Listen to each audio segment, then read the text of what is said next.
What is up, everybody? Welcome back to another episode of the Bootleg Football Podcast. I'm your host, Brett Coleman, here with my wonderful co-host, EJ Snyder. We are tackling, finally, the AFC South today. It's been a long time coming. It's going to be a little bit of a therapy session for one of us, not going to lie, but that's okay. I brought something with me to help ease the pain. I got a nice bottle of High West bourbon with me. It's a wonderful bourbon blend, one of my favorites. Before we get into this absolute shit show, EJ, how you doing? What are you drinking? Maybe slightly better than you because I don't have to talk about the team formerly known as the Texans. I am fine. Summer is here. We are deep in the middle of the divisional previews, talking about an interesting division as there isn't really, I would say, chalk in this division. No sort of, lots of things to talk about. No sort of absolute set, this is going to happen storylines. But as you said, it is summertime. And if it's summertime, you have to have appropriate drinks. And we have a lot of new fans. We have folks that joined us during the draft or over the last course of the year, bootleg, and they've never seen a diver down. So consider this a public service announcement. Fellow football viewers, take whatever your favorite clear Mexican lager is. Mine happens to be Pacifico. And all you're going to do is open up that nice bottle. Bottles work best. You can do it in cans. I've done it in a pinch, but it's not great. And then we're going to have an interesting pour here because it's on a soft surface. And you're going to add your friendly Bacardi Limon, which is lemon-flavored rum. And the secret is not to fill up the entire neck. I know it's tempting, but don't do it because you'll ruin it. If you had a bad day, you do the whole It's neck. too sweet. We've had bootleg listeners come back on Twitter and say, I didn't listen. I was overzealous. I did the bad thing. And I'm like, yep, you overfilled it, didn't you? And they're like, yep. And it was too sweet. And they got super hammered, which, that's a plus or minus depending. But all you're going to do is fill it up so you've got a little bit of space left in the neck. Put your thumb over it. Try not to pour it on your lap in a podcast. Spin that puppy upside down. And then you have to do a cute little pressure release move or else you're going to spray some all over your place. But whatever. By the way, I just took a screenshot of you pouring hard liquor into a bottle of beer that I will keep on hand for the rest of my days.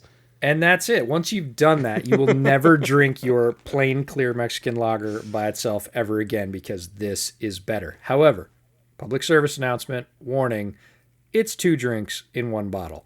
And they go down like Kool-Aid, especially when it's hot, and you can find yourself in rugged straits. I introduced Brett to these when I went down to his house, and he was like, oh, yeah, these were good for the first 3.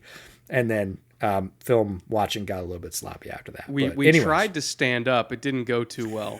And I'll tell We've you what, been sitting in the heat.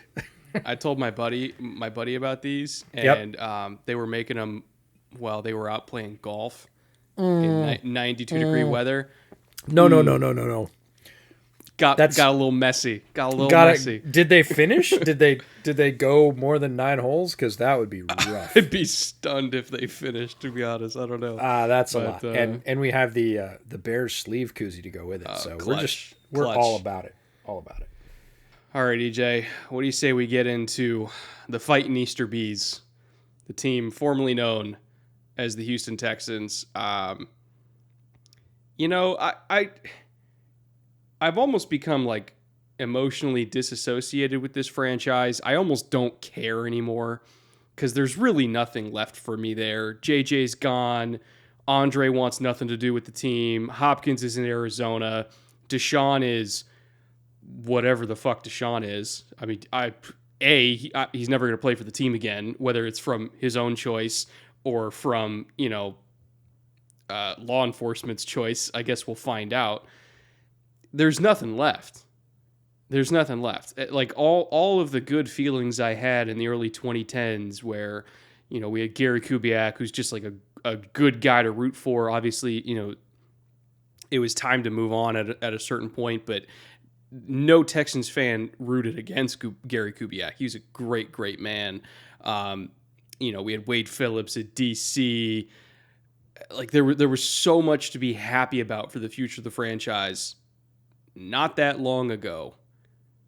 and there is nothing left. There is absolutely nothing left. Jack I gotta Easterby say, came in. Dissociation is probably healthier.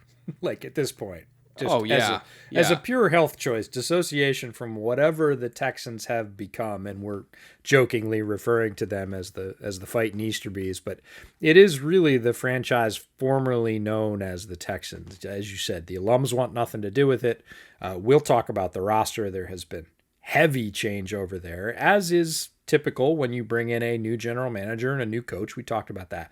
But this is different. We'll talk about the level of how different that is. So in terms of what it was to what it is, it's not the same. And if you started out like you did, rooting for one thing and being excited by that and being invested in that, what's left doesn't really resemble that at all anymore.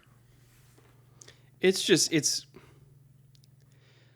just feels toxic. It feels like a toxic team to fan relationship, because as a member of the fan base, it's like, don't pee on my face and tell me it's raining. Like, I know what's happening here. They think the fan base was a lot stupider than we were when we could see, like, we told them in real time, hey, trading DeAndre Hopkins for a second round pick and David Johnson's probably pretty fucking stupid. And they're like, nah, we'll be fine.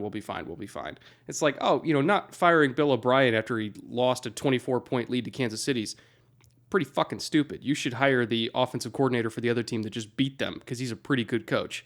They didn't. 2 years in a row, they didn't. Wouldn't even give him an interview at first until Deshaun forced their hand. Pretty fucking stupid. Like, they make so many mistakes over and over and over again that the fan base is actively telling them are mistakes, and they think they're the smartest dudes in the room. And, well, really, it's Jack Easterby thinks he's the smartest dude in the room.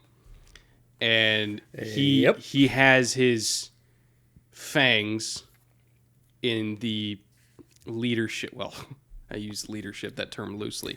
He has his fangs in the leadership for that organization. Ownership, really. And he's dug in like a tick, man.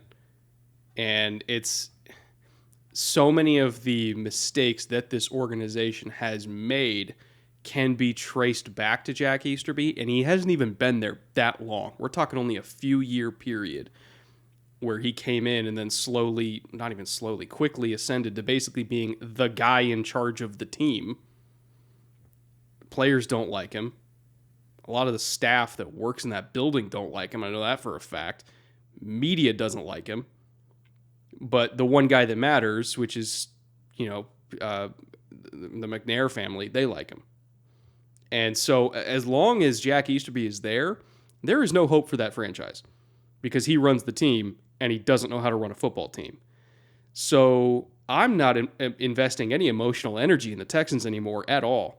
And thank God that I was already, the Bears fan. The Bears were my NFC team because I have a weird habit of just rooting for teams in places that my dad lived when I was growing up, and he lived in Houston, he lived in Chicago. So I had my AFC team was the Texans, and my NFC team was the Bears.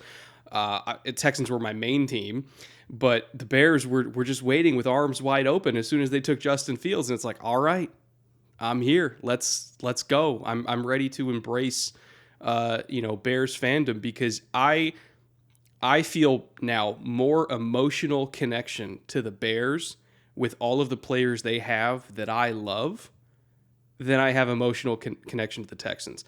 I love Akeem Hicks. I love Khalil Mack. I love Allen Robinson. I love Tariq and Monty and all these guys. I have so much more of an emotional fans connection to the success of the players on the Chicago Bears roster than I do to the Houston Texans because there's nobody left. And I never thought I would say that 4 years ago. But here we are. I'm stunned. I'm stunned that this is where we're at. Yeah, it's been rapid, unexpected.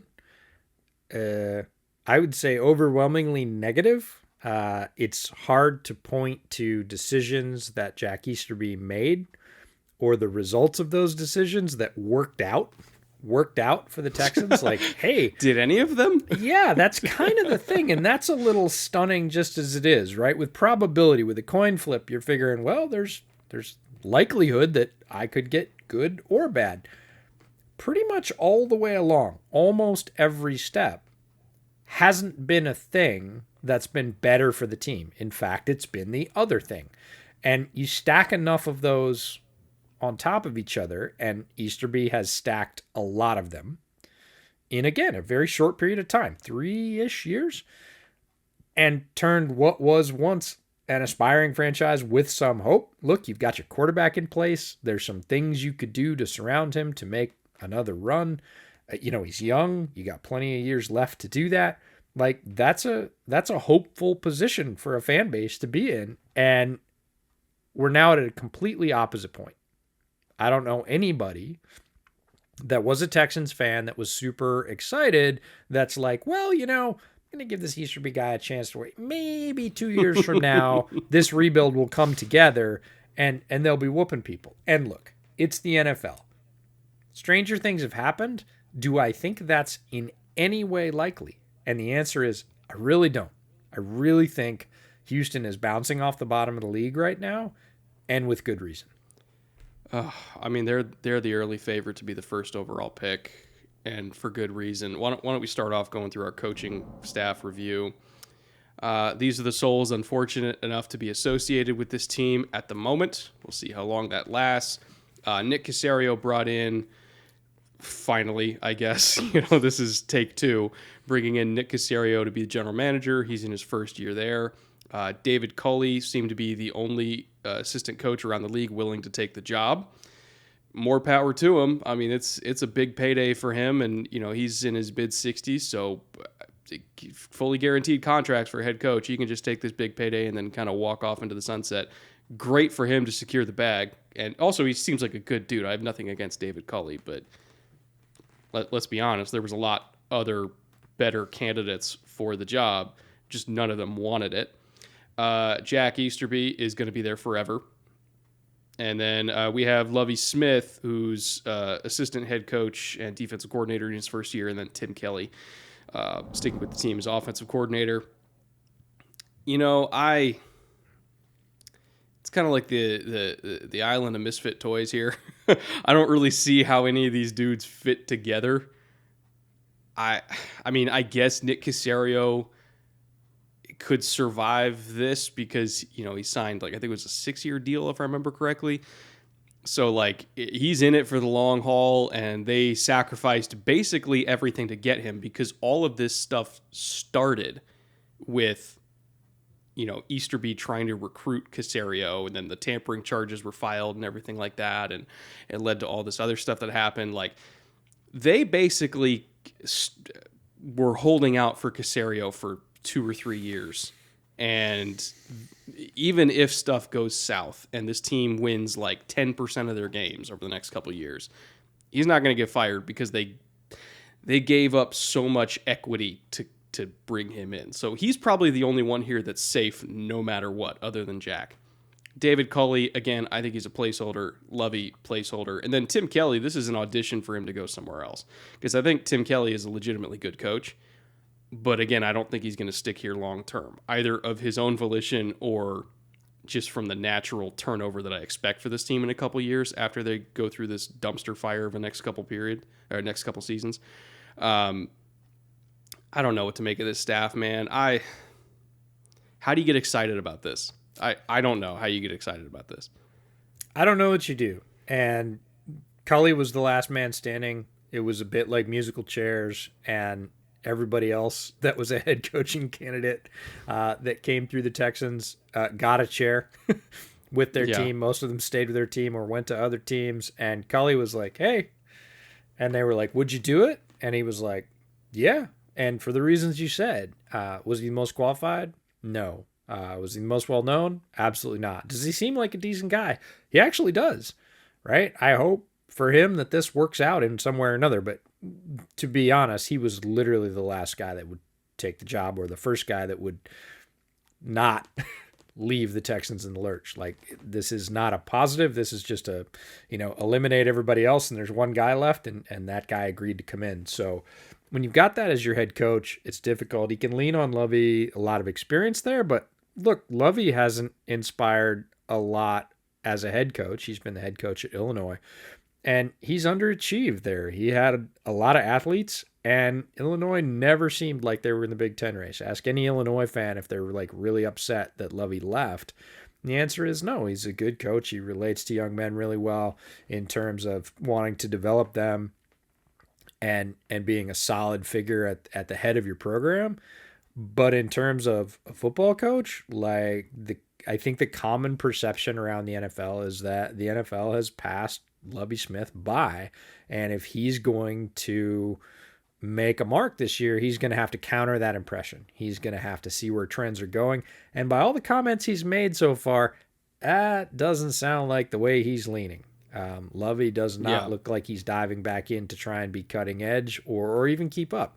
He's saying, no, I think what we've got works, and we just have to run it well. And that to me is like, oh, we're doing it this way because we've always done it this way, which is one of the most dangerous statements on earth. So not a lot of hope there. And Tim Kelly, I agree with you. I was a bit surprised he stayed, but it has to be, in my mind, again, an audition for something greater down the road, most likely somewhere else. And, was he interviewed for the head coaching spot? I don't believe he was. I don't think he was. So that you already kind of know what your current employer thinks of you in terms of the head spot. So it's probably not going to happen here. He really is looking to make his mark. And what's the most important factor influencing whether or not an offensive coordinator has success in the NFL? Quarterback. You got to have quarterback, right? And he doesn't really know who his quarterback's going to be. They will talk about the guy they drafted, the guy they brought in free agency.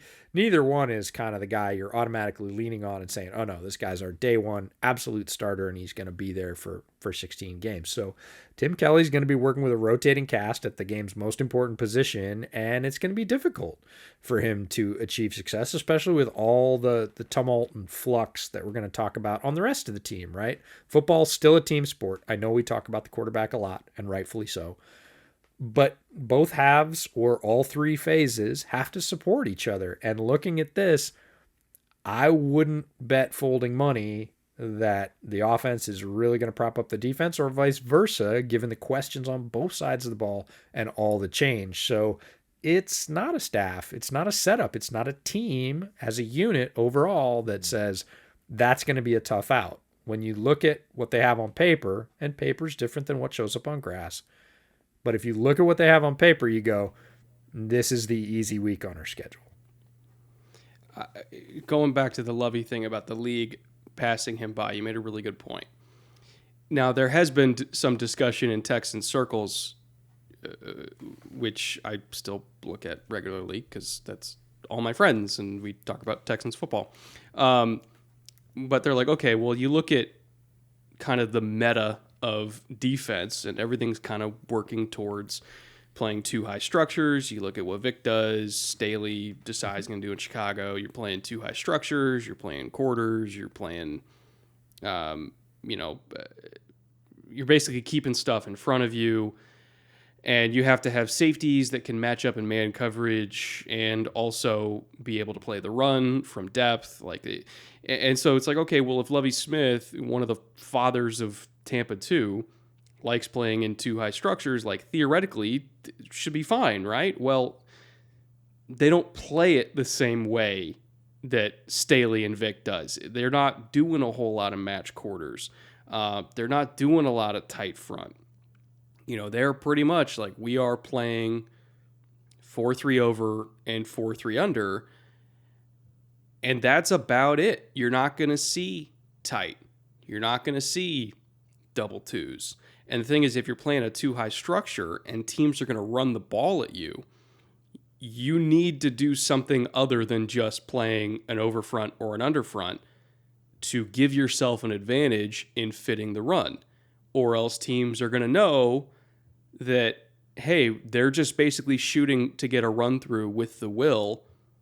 Let's run right at them, and it's one thing, if you're in Tampa and you have a couple Hall of Fame linebackers, or you're in Chicago and have a couple Hall of Fame linebackers.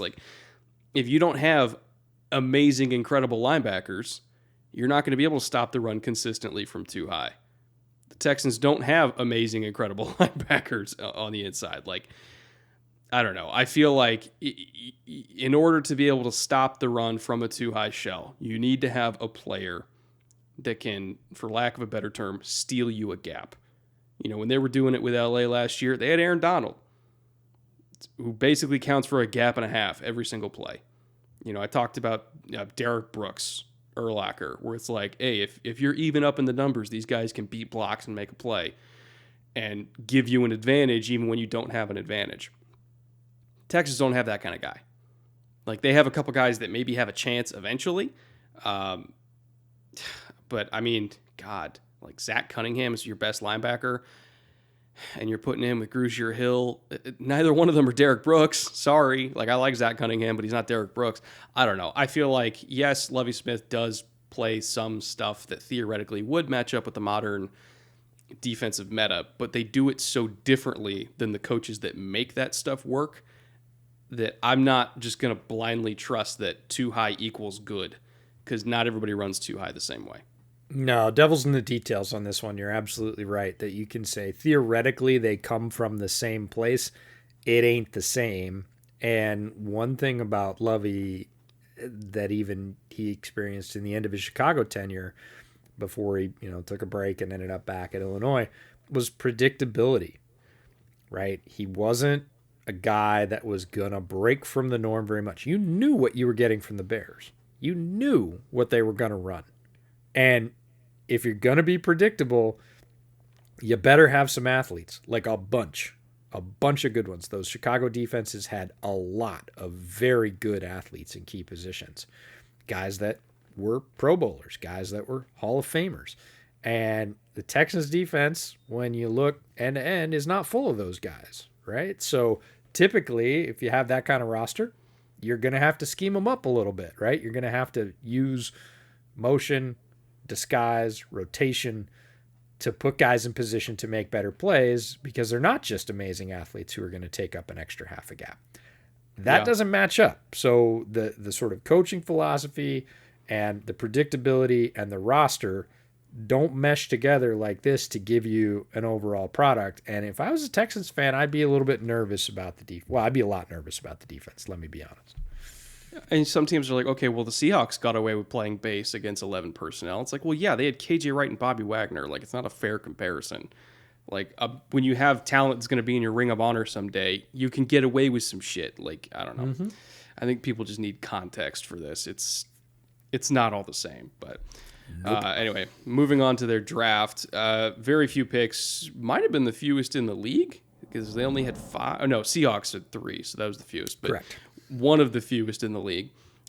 Davis Mills was their first pick in the 3rd round, one pick after the Vikings took Kellen Mond, and there's been some stories out there that the Texans were locked in on taking Kellen Mond, and the Vikings snaked him, and they were pissed and panicked and took Davis Mills because they didn't think that they were going to have Deshaun Watson. That pick, by the way, alone tells you that they do not expect to have Deshaun Watson back, because they wouldn't have taken Davis Mills as they thought they would. Especially not if they were targeting Mond.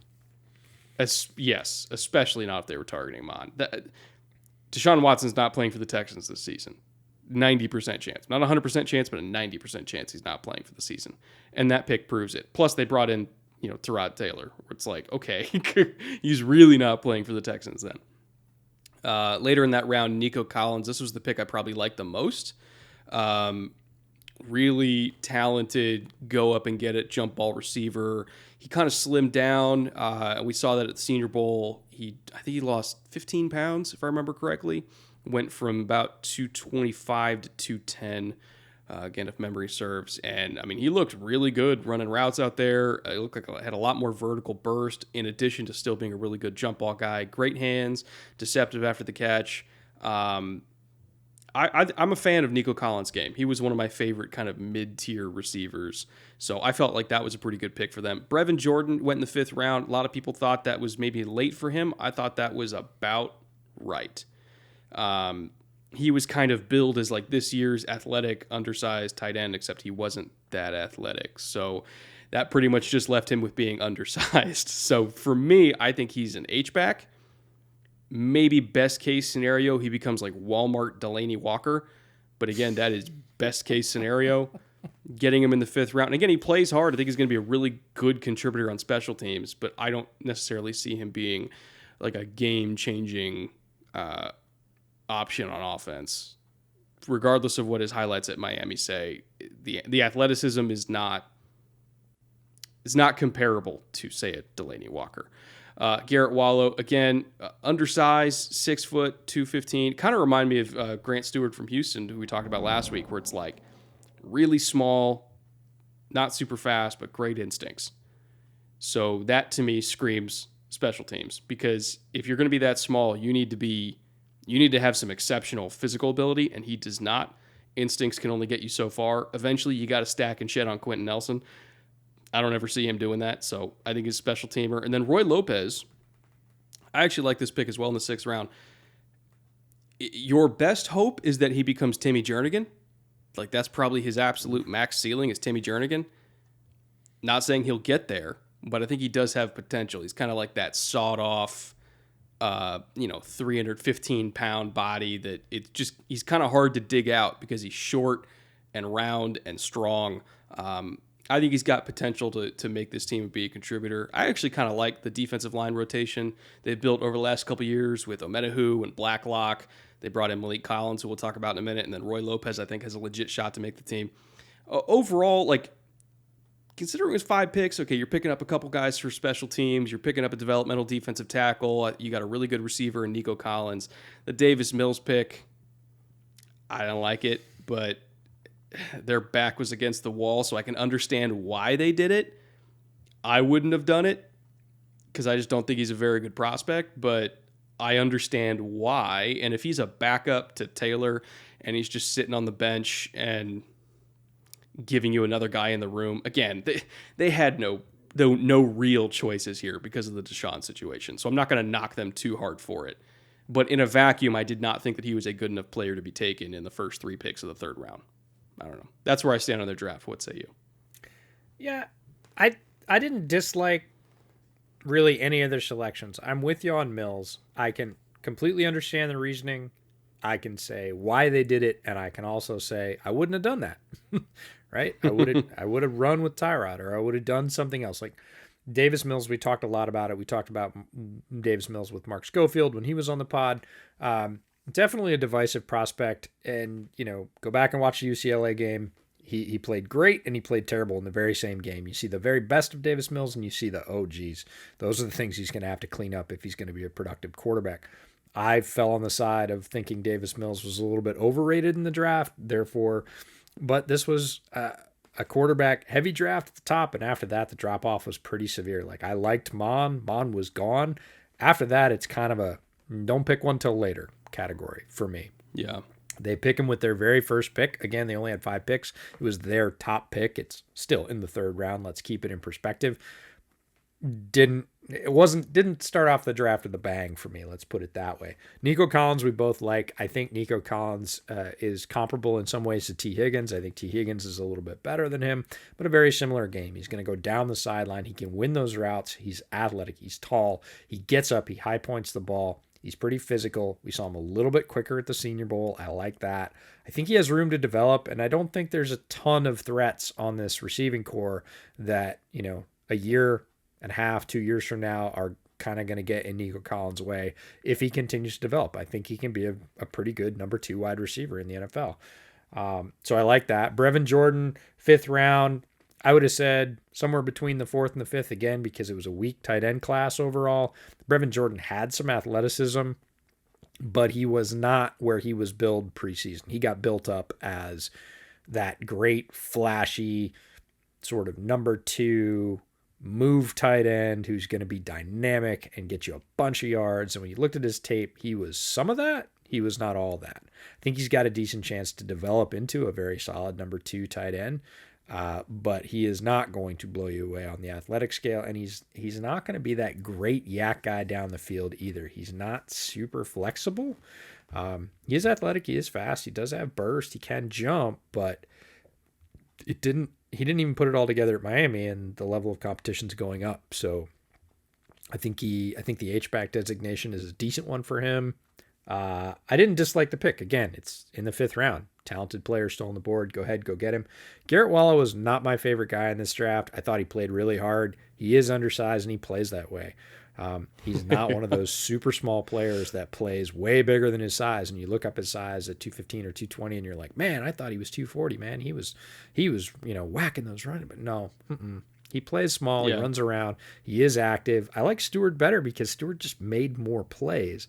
Is that because, and TCU's defense, when you're watching it, I remember actually reaching out to you when I was watching a bunch of guys on TCU's defense. And we got in a chat, and I was like, man, TCU's defense is loaded with athletes.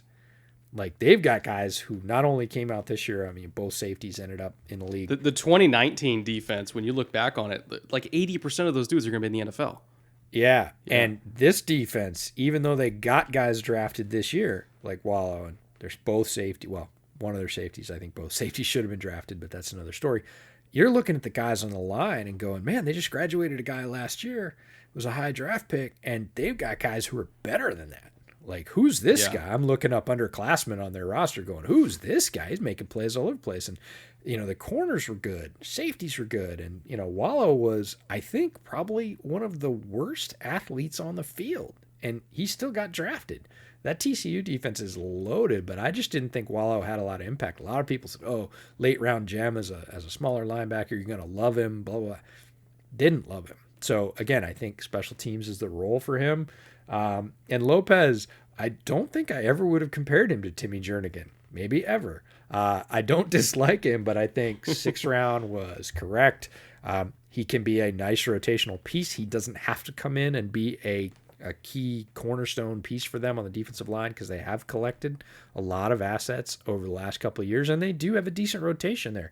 So could he play that sort of rotational role, grow into something more, make the team? I think he could, and as a 6th round pick, that's great. So overall, pretty good draft.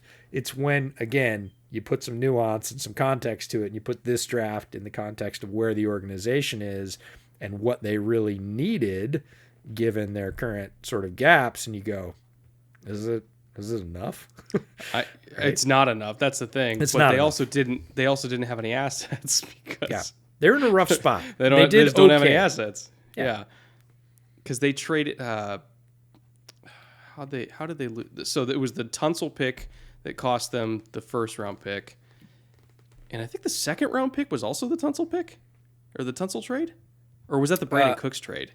I don't know where their 2nd round pick. It wasn't. I can't remember. Either way, they didn't have high value assets in the 1 year where they really needed high value assets. Or they could have taken. There's an alternate strategy here, which again, Caserio I don't think would be a proponent of, and based on if he's calling the shots, we know they're not a proponent of it because they didn't do it. They could have said, we're going to trade back with our first 3 picks. Right, we're just going to get as many picks as we can and pick guys across the board to try and fill the roster because we are not 1 player away. We are not 2 players away. We're probably not even 5 or 8 players away. We need a lot of everything everywhere, and we're gonna take multiple swings at the apple, kind of like Carolina did. They just hung up the for sale sign and said every time we come up with a pick, we're going to see if trading back gives us better value, and they did like 5 times throughout the draft, and they ended up with a lot more swings. They kind of stuck and stayed. They had 3 trades, but not, again, they didn't multiply their picks from 5 to 10 or 5 to 12. Again, they would have been lower round picks. But if your scouting staff is solidified and into it and aligned, we talk about that all the time, you could have gotten value again across and built the base of this roster for 2 or 3 years because you're not competing this year. Like everybody you look at knows some of the you look at some of the UDFAs that we've gone over. Not for this team and other teams, and it's like there were good players. There are always players down the board, and they could have done it, but they didn't. And so it's like you get back to the question: is it enough? And the answer is no. You're not contending this year, and this draft doesn't get you a whole lot closer to winning a couple of extra games. Like I don't look at anybody on that list and go, "Oh, that guy's gonna help them swing a game or 2 this year." Which I mean, it's hard to do again from a totally agree. Round pick. If they got Kellen Mond, like maybe, but that's rookie quarterback. Maybe so it's a maybe at best. Yeah. And speaking of UDFAs, we'll go over them. They didn't have a huge UDFA class from what I could find from the signings. We basically have 4 listed here that are notable. Carson Green is probably the one that stands out the most to me. Big, like 6'6", 320-pound tackle, 34.5-inch arms, if I remember correctly, just really, really strong. Wasn't as good as his teammate that got drafted by the Steelers, whose name is escaping me right now. But I do remember watching Green, and I was like, you put him in a system where he doesn't have to try to move out in space, and his one job is to just get his hands on somebody and just move them off the ball. And I think that can work. So again, we're talking about, a power type scheme.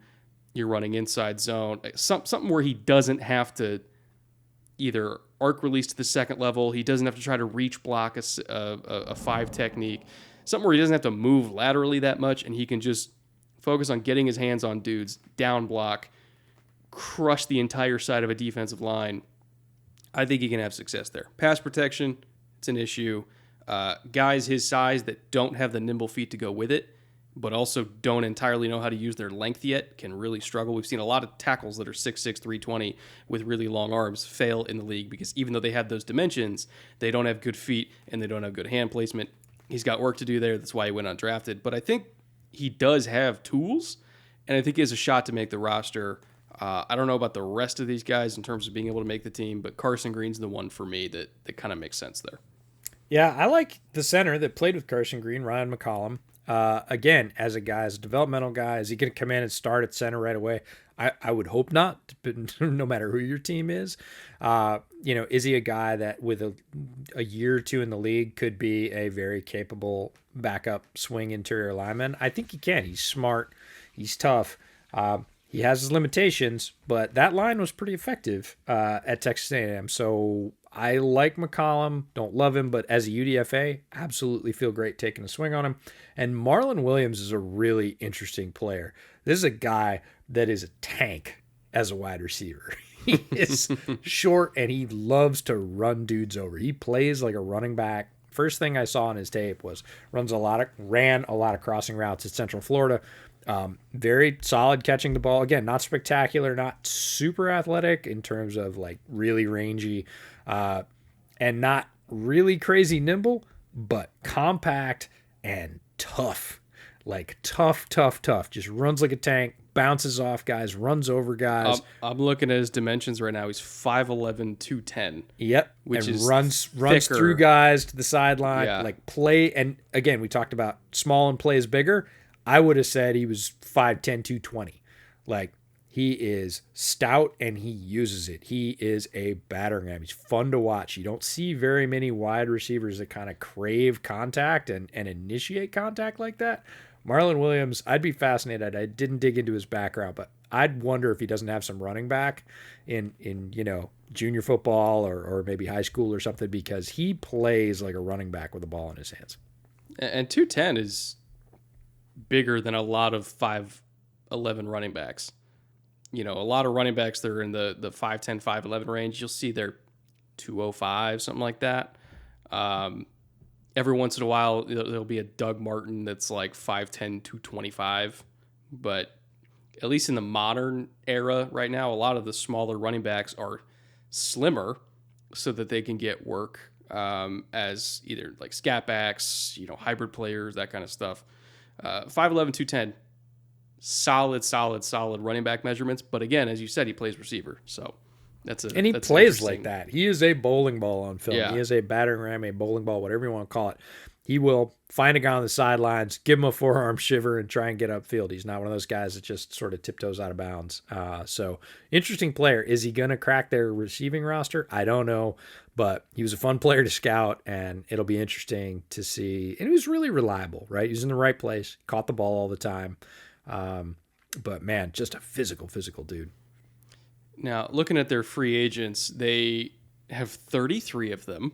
It's the largest free agent class I think I've ever seen. 26 of them, to let you know the state of the franchise right now. They are a truck stop, a metaphorical truck stop in the NFL right now. Dudes are like, just give me a year. and then I'll get the fuck out the next year. They just dudes who just need a job. 26 of these free agents they signed are 1-year deals, which is insane. Like they really, and again, I'm looking over the free agent list right now. I don't see any deals over 2 years. Nobody's committing to this team long term. No. Nobody. It took two pages when I put this list together. Everybody else, like, I could fit the clip on like half a page, or some teams like a quarter of a page. This is literally the better part, the majority of 2 pages. And so I counted them up. I was like, man, this seems really long. 33. I mean, with typical classes we've been looking at through all these divisional previews, 15, 18, some teams like 21, some teams only 5 or 7, right? 33 is a huge number. And then as I was looking through, I was like looking for, typically we look for the big deal. Where'd they invest, right? It's a low money year. Who'd they throw money at to get in the building? And I was like, one. Gee, holy crap. Like, and again, 4/5 of these guys, 26 of 33, 1-year deals. Like, even for a team that turned over a GM and a coach, that's a lot.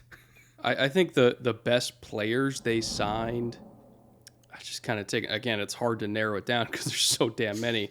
I mean, Desmond King, I think, is a really good nickel, very good against the run, really good zone defender. I was actually surprised that he didn't get a deal anywhere else. I'm not really sure. Maybe Houston was the only one that was willing to offer him a 1-year deal, and he wanted to, I guess, do a prove-it year in Houston, then try to get a multi-year deal next year when he's 28 and have that be like his last big deal of his career. Maybe that's what he was thinking. I'm surprised his agent let him do it, but whatever. He's a really good player, so it's good for the Texans. Malik Collins, I like Malik Collins a lot. I think he was also a 1-year deal, if I remember correctly. Man, there's so many guys. Mark Ingram came over a 1-year deal. Philip Lindsay came over on a 1-year deal. Mark Ingram, he's 32, so I don't expect a whole lot from him, but he's one of my favorite running backs from the last 10 years just because he always plays his ass off. He brings it in protection. He's a good locker room leader. Mark Ingram, I think, is good for this franchise, in particular some young guys that can look up to him. And then Philip Lindsay is just dynamic. He's another guy that I thought would get more than a 1-year deal somewhere, but I guess he just wanted to go by the truck stop and do a prove it and then maybe sign somewhere else next year. Other than that, it's just a lot of names. Nothing that really sticks out to me. Christian Kirksey's not a super versatile linebacker. He's more of a run plugger, but they already have that, and his name is Zach Cunningham. I don't know. There's not really anything to be excited about here. Not that I expected there to be, but none of these guys really move the needle to me in terms of like they're going to win 2 more games because they signed this guy. No, the impact pieces aren't there, but I don't mind the base they built. Just what I talked about for the draft, they kind of did through free agency, right? I think Terrence Mitchell, again, not a guy that is super exciting. Can you count on him to eat some downs at cornerback? Yeah, you can. Desmond King, better than that. A very good nickel. Vincent Taylor, you talked about Malik Collins. Vincent Taylor, similar player, can come in and eat downs in the middle of that defensive line for them. Terrence Brooks, a versatile kind of play close to the line safety that's got some coverage ability. That's going to be important in this division. Not wild about the Christian Kirksey's of the world, but Kevin Pierre-Louis, KPL, a guy that had a great year for the Bears, very solid year for Washington. Was a bit surprised that he didn't get a deal. He's not the youngest linebacker at 30, but he's played quietly very well for the last 2 years in the league. It's a guy that might start for them. Derek Rivers was a guy I was fascinated with in the draft. Never really did anything. Hasn't done anything. He's only 27 years old though. Like maybe you get a little bit of pass rush out of a guy like Derek Rivers, they signed him for a 1-year, $1,100,000 contract, right? You pay him $1.1 million for 1 year. And if he comes in and gets 5 or 6 rotational sacks for you, that's a win. So, and Tyrod Taylor is a guy that they can start week 1. They know pretty much what they're going to get. I'm a Tyrod fan. I don't want to call myself a Tyrod apologist. Definitely got a bum deal with the Chargers, getting his lung punctured. Herbert ascended, and that was the end of that. He was moving on. Could he have a decent start for the Texans? I think he could. It's, again, he doesn't get to say anything about Deshaun. That's not his situation. The rest of the team around him, here's a chance to start. Those are rare in the NFL. There's not too many places where they're going to come in. They're just going to hand you the starting gig. So, yeah, it's a bottom of the roster or bottom of the league roster in terms of the franchise right now, but he gets a chance to start and he's a solid option. Is he a great option? Is he going to lead them to a couple more wins all by himself? No, but surround him with talent, and he is a competent NFL quarterback. So this is they built the base through free agency, and other than that, you're right, it's just a lot of other names because I only named like 6 or 7, and there's 33 of them. Yeah, 6 or 7 is a complete free agent class for some teams, and that's a fraction of it for the Houston Texans. Let's move on to Jacksonville, who, don't look now, has built a very, very, very good roster. It was kind of fascinating to me to see the rise, or the fall, the rise, and then the fall again of the Jaguars kind of around that magical 2017 year. I think it was 2017 where they went to the AFC Championship game and they had this great defense and they had a bruising rookie running back in Leonard Fournette, and Blake Bortles was playing okay. That was the year that they didn't even have Allen Robinson. He tore his ACL in like the second possession of week 1, ironically, against Houston. And that was the year that I think everybody's like, okay, the Jags are back. Like, it's going to be a long-term successful franchise. And then all of a sudden it completely blew up because the Coughlin way of doing things didn't sit right with the players. And all of a sudden their most talented players didn't want to be there anymore. So they had to kind of blow up the roster and build it all again. And I think they actually did a pretty good job of doing that in only a couple years, because when you look at this roster, they have a lot of really, really good players. Why don't we go over their leadership structure before we get into who they brought in here in the draft and free agency? You got Trent Baalke, year 1 at general manager. Last seen in a general manager role with the 49ers, and I think it was 5 or 6 years ago when he parted ways with them, if I remember correctly. It was around the time of the power struggle with Jim Harbaugh. It was like 2014, 2015, somewhere around there.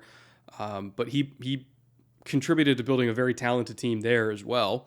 Urban Meyer coming out of, I guess you can call it, retirement to be the new head coach, although I don't think anybody ever really believed that Urban Meyer was never going to coach again.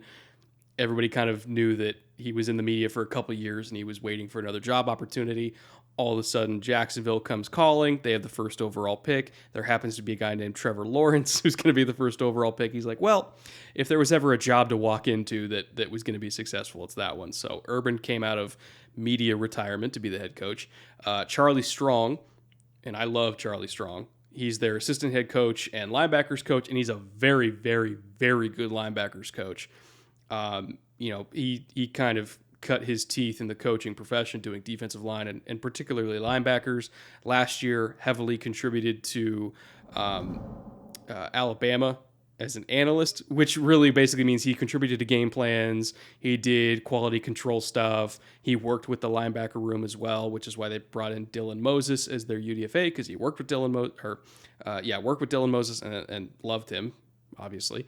Darrell Bevell, bringing over his talents as offensive coordinator, although it kind of seems like they're almost fusing what Bevell does with what Urban does, and I don't really know what this offense is going to look like entirely because of that, because we're seeing some reports out of camp that they're doing a lot of what Urban Meyer does, with the spread option stuff. So we'll see how much of Bevell's background fuses with Meyer's background to create this kind of interesting hybrid offense. And then Joe Collins, he was the defensive line coach with the Ravens, coming over to be their DC. Very interested to see if he kind of carries over the Ravens tradition of playing man coverage like 55% of the time and blitzing people like crazy, because I think they might actually have the DBs to make that work now. They did not have it last year. I think they might have it this year. Overall, I'm is it weird to say I'm excited about this front office and coaching staff? Because say what you want about Urban Meyer, he's a championship caliber coach. He's won a lot of titles. He managed some very messy locker rooms and still won championships despite having those messy locker rooms. It's almost like a Mike Tomlin-esque skill to balance a whole bunch of strong personalities on each hand. I think he's proven he can do that. Not saying that the Jags have a ton of strong personalities, but I think he is a coach that seems to have been uniquely gifted with doing that. And then obviously Charlie Strong, one of the best leaders of men, I think, at any level of football. And then Darrell Bevel, I think, is a good offensive coordinator, and Joe Cullen we'll see. So again, it's an interesting coaching staff. I'm curious to see how they all mix together schematically, but individually, I like all of them. What say you? Yeah, it's an interesting mix, and it's a fascinating situation because typically the team with the top pick is not this talented, right? The base of the roster that they're adding to is generally less talented than Jacksonville. We were saying even last year that Jacksonville is not one player away, but they're a quarterback and a couple of pieces, maybe one or two on defense, and like some offensive linemen away from being like really good. So we knew this team could be good fast, but then there's this perfect storm of they get the top pick, they're ready to move on from their previous leadership, and they have a boatload of salary cap room, like the most salary cap room in the league. So you have any player you want at the top of every round. You have millions of dollars available in free agency, and you already have a pretty good roster that's not that many pieces away. So you bring in a talented leader who a lot of people will say a lot of things about Urban Meyer, and he's earned most of those, but he understands the head coach role. This is not a guy that is going to come in and try and play coordinator and impose his, like, he understands how to run a program from the top down. Can he do that at the NFL level? We'll see. We've seen a lot of guys that understood that at the college level that couldn't translate it, but more and more college concepts are coming into the NFL. More and more college sort of personnel types are starting to dominate the NFL, and we've seen guys come from college recently and do pretty well, and Urban understands that top of the program leadership role, I think, as well as anybody. He's done it in some very high-profile places, a couple of the most high-profile college football programs in the country. So that's fascinating. Also love Charlie Strong. Really think he's a fascinating football coach and a fascinating leader.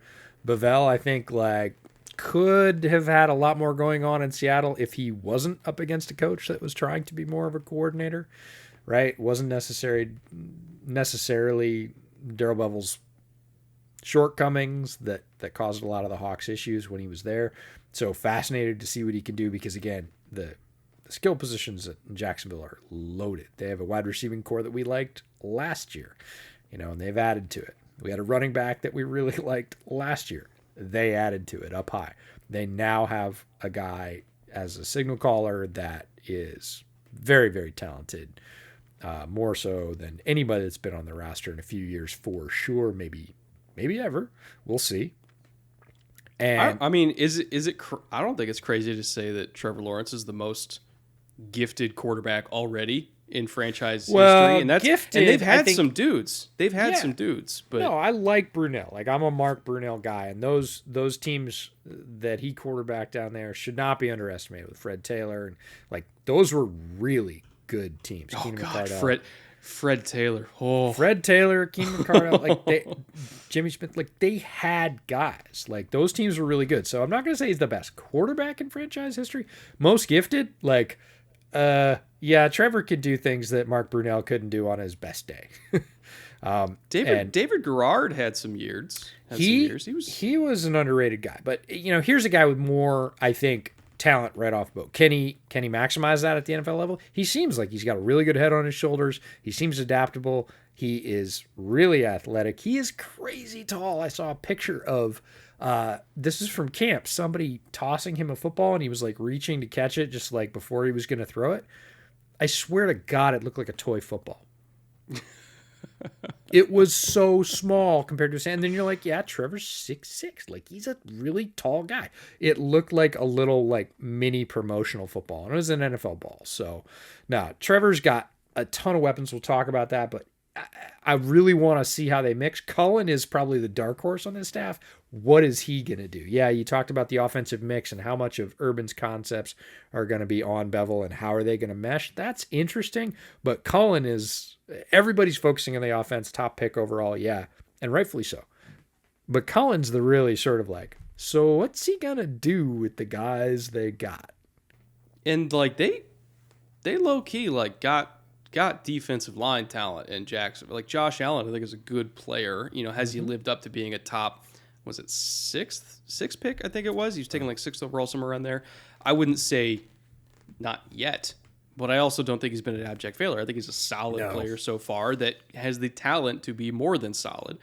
Caleb Chason, grossly misused last year, but I think that he can be used properly by Joe Cullen because they had similar players in Baltimore that were not just strictly hand in the dirt defensive end.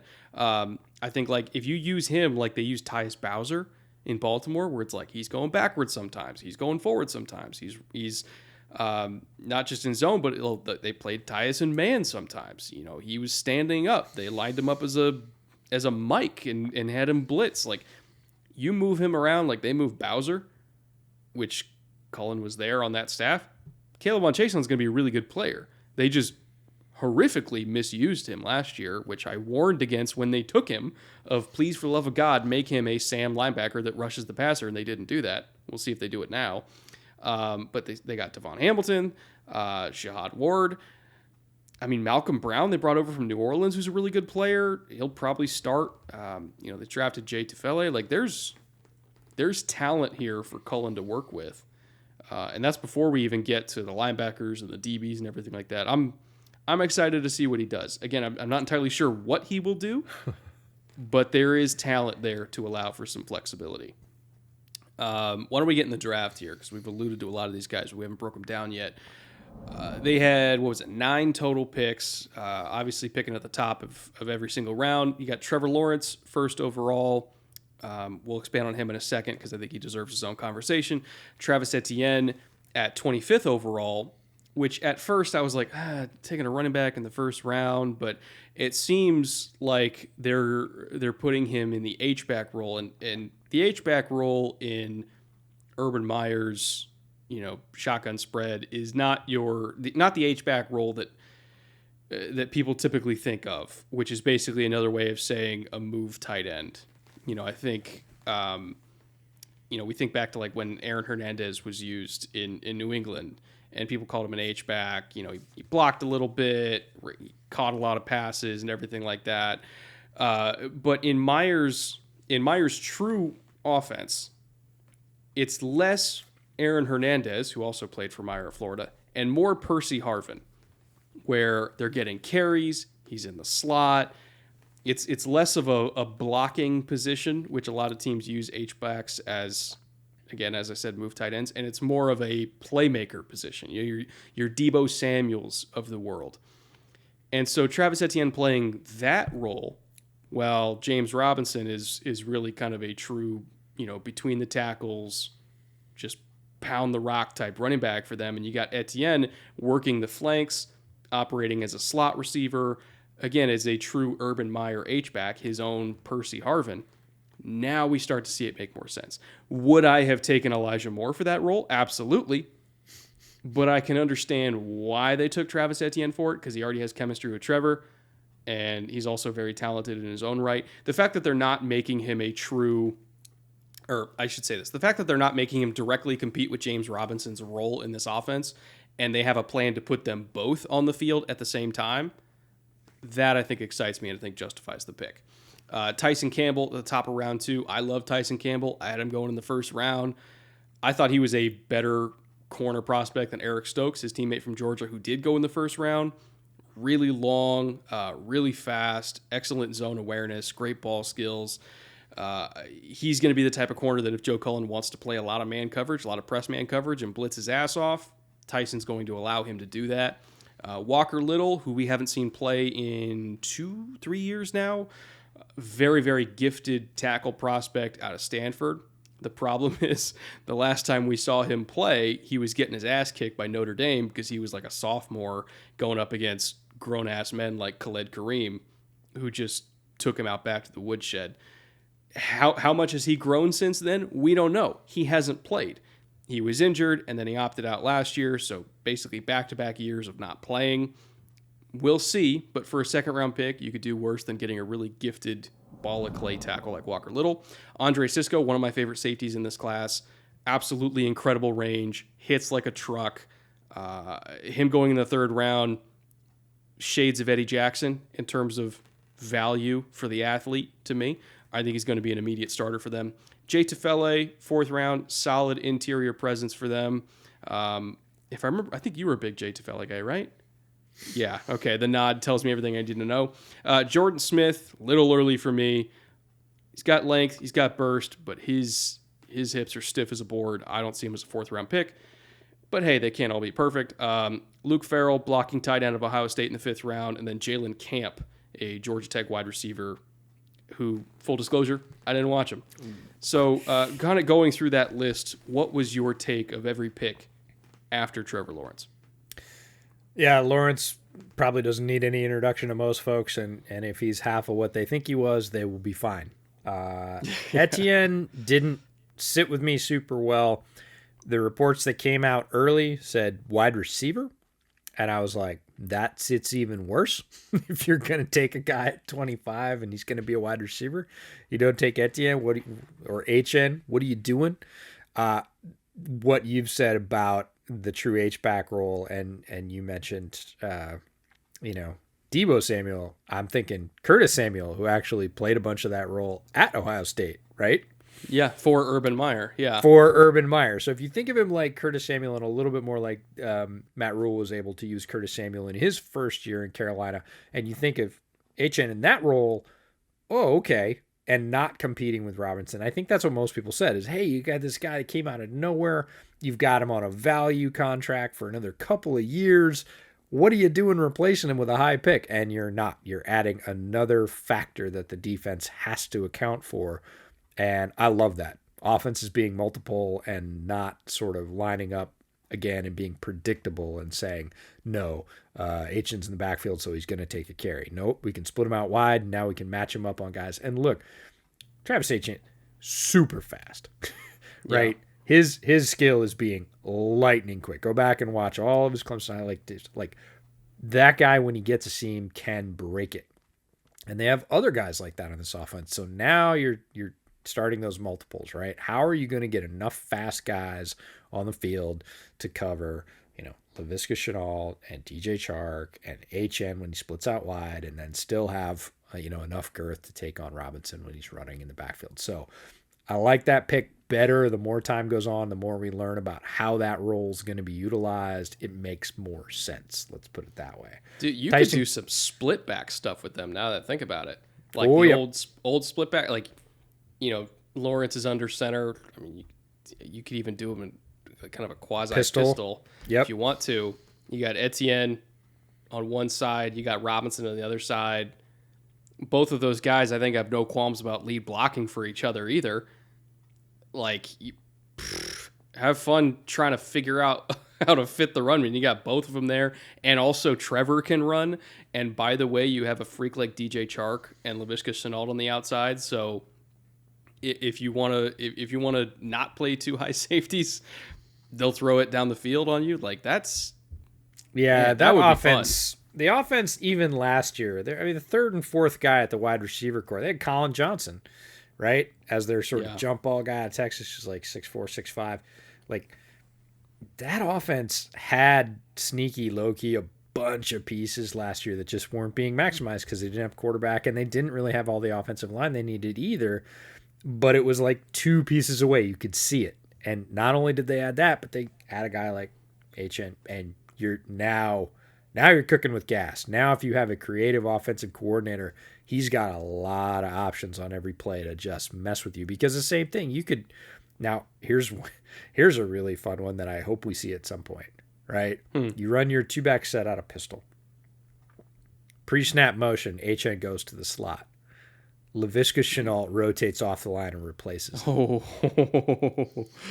And the thing is, it can still go either way. It can still go either way, and either of those guys can block because Chenault is tremendously physical. He's also really fast as ball carrier. So what if Robinson blocks for him? Like, forget it. Yeah. Like, there's so many fun options. So, like I said, Jacksonville's going to be a good watch. Walker Little, I think they needed another offensive line piece. Very talented guy to be able to get a little bit early. Yeah, but they obviously were comfortable with the medical. And if you're comfortable with the medical, that's a value, right? He can play to that level. He can justify that pick if he's healthy. Andre Sisco, little more so than Eddie Jackson. He's a hammer. He's bigger and he hits more. Like, Eddie could tackle. Andre hits more. Like, he still has the range. He is a great two-way safety. He is big enough and fast enough to go backwards and cover fast receivers deep. He also has no qualms about coming up and blowing up, the run in the outside zone and slot. Little bubble screen coming back to the inside. He will hit you. That was 2019. I was watching Syracuse tape, mostly for the DNs. Alton Robinson was there, and it's like, oh man, yeah. who is that guy? Oh, that's Andre Sisco. The Pitt game, I think, I still remember you sending me the clip, and you're like, holy shit. That guy's a missile. Yeah. And he came, it was one of those where it's like he came from off screen. Oh, he came from deep. Yep. And like covered the length of the screen in like half a second. Yeah, and just massacred the ball carrier. It's like, kid. Holy cow. My God. Like, you sitting in your chair just kind of cringing. No, that's Sisco. And he's a very talented guy. And a lot of those guys can't go backwards. He's not that guy. He can do both. So really good pick for them at the top of the third. Jay Tufele, I really like. Guy that plays with his hair on fire. And people say ball of butcher knives, whatever. Like, he is a guy that will absolutely come with a lot of energy on the inside. A little bit undersized, but very tough, very technical, and just ferocious. I think Cullen's going to have a lot of fun with him because he's used players like him on the Ravens to good effect. By the way, I think Tyson Campbell is kind of like Marlon Humphrey for them. A little bit lighter, but in terms of like attitude, skill set. In terms of size, play style, like I don't think he's quite as talented. I was really high on Marlon Humphrey coming out, but I think Cullen looks at Campbell and goes, he can do a bunch of things I do with Marlon Humphrey. So watch for that. Jordan Smith, I'm with you. The stiffness bothered me, but he's got skills, right? When he does get by on the edge, he's kind of scary. So yeah, I mean, he did get over 50 pressures in like 9 games, which is crazy. Yeah. So again, with a guy like Cullen who's used varying talents, again in varying roles, the Ravens were great at sliding guys in, sliding guys out, splitting people out wide, giving them varied responsibilities forward, backward, making it very difficult for, not being predictable, right? Not telling an offense, well, this guy's here, so he's coming. And Jordan Smith will benefit from that, I think, even though he has limitations as a player. Luke Farrell was the first guy I was kind of like, we're down into, 7 picks before we get to a guy I was kind of like, on. That's pretty good. And then Jalen Camp, you missed out. There's this thing about Georgia Tech wide receivers when they're really athletic because Georgia Tech doesn't throw a ton. Jalen Camp is a physically gifted dude who is just the rich getting richer with that receiving core. Does he need work? Yep, needs work, absolutely. Is he a crazy freaking athlete? Yep, sure is. Could he be their, insanely talented 5th wide receiver option that also plays special teams? Totally could be. So, big Jalen Camp fan. Why don't we get to the UDFAs, and there's one that I really want to zero on here. I mentioned him before. Well, there's 2 that I want to talk about out of this list of 6 or 7 guys. First being Josh Imatorbhebhe. Thank you for telling me the pronunciation before the show because I always screwed it up throughout the season. His kind of calling card is he's one of the freakiest freaks to ever freak. Like 46.5 vert. Yeah. 11.3 broad. What's weird about him, though, is he's still a low 4.5 guy, but he plays like a low 4.5 guy. And so it's almost like, okay, he's really explosive in the first few steps, and the jumps kind of back that up. But he tops out really quickly in his speed. He's for a guy who's that explosive, he is a one-gear guy. And I don't remember ever seeing somebody who is that explosive being a one-gear guy. He's like one of the freakiest, but also one of the weirdest athletes ever. It's wild to me. And then the other one, Dylan Moses, the fact that he went to Jacksonville, where his ex-coach from last year, Charlie Strong, who's the linebacker coach, and Dylan Moses was a very highly touted linebacker prospect coming out of high school, was a really good player early on in Alabama. Injuries kind of mounted up, played through a knee injury all of last year, and you could tell he didn't do any pro day testing because, honestly, it would have killed him even more than this. Like, he still went undrafted because his medicals were not clean. Now, whether or not the prognosis of long-term recovery is there, I have no idea. I don't have access to his medical information. What I do know is that Charlie Strong wanted this dude because he's really smart, he's really tough, and if there is a chance of him getting back to 100% of what he was early on in his career, freshman and sophomore year at Alabama, where he was a really, really good player, they get a value here. And the fact that Charlie Strong knew what was going on with him last year medically means he kind of had the inside track on knowing, is there a chance that this can be a gem? And I think that Charlie clearly recruited him to go to Jacksonville, and I think Dylan clearly wanted to play again for Charlie, who's highly, highly respected by virtually everybody you're ever going to talk to. So Dylan Moses intrigues me mainly because who cares if he fails? He's an undrafted free agent. He's free. But if he hits, I think Jacksonville can be one of the places that he hits because he already has familiarity with a very, very good linebacker coach in Charlie Strong. Yeah, and if he hits even as a second linebacker or a strong backup linebacker, you got him for free. Again, like you said, highly touted recruit, very talented. The injury thing, he probably doesn't have to play right away, right? You're not. Yeah. He's not going to as UDFA. You don't have that kind of pressure on a guy. So if he needs another year to be on the practice squad, or maybe he takes an early red shirt, right? Maybe they put him on IR early and just keep him there, and maybe he needs another full year to heal up to get back to having a chance. But even if he comes back next year and he's a strong like second or third linebacker for them, it's a free shot. And he's got as good a shot in Jacksonville as he does anywhere else. Immature Bebe played for Illinois. A lot of Illinois fans really wanted him to go to the Bears. Super crazy athlete. Not a great wide receiver, right? The position title is wide receiver. And although he has amazing athletic talents, it doesn't all put together on the field. Some, you see it, but not often enough. The consistency's not there. And he's just really not that dynamic. He's not as dynamic as his testing numbers indicate, that's for sure. So if he turns into something, great. I know a lot of people were sort of, go get him. I was like, take him or leave him for me. The other guy on that list is DJ Daniels from Georgia, who was kind of their do-it-all everything, right? Played with Tyson Campbell. He was kind of their star. Matt Bowen earlier on this podcast said slot safety, right? Which we both sort of gravitated towards and was like, we know what that means.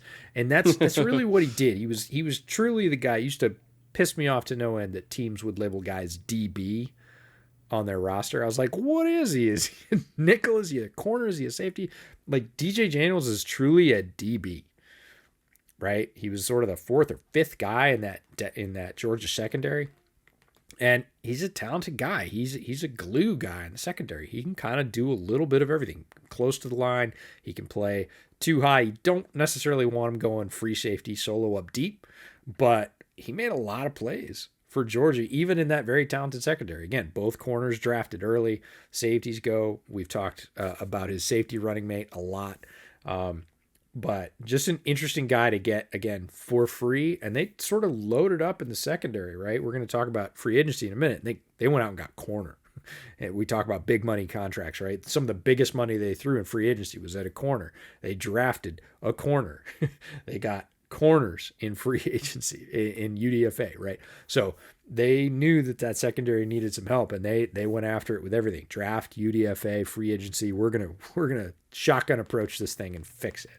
And That's kind of like my favorite way of addressing a problem is never putting all of your eggs in one basket. Like even for a team like, say, Carolina, where it's like, hey, we need a press corner. We're going to take J.C. Horn, who we know is going to be really good.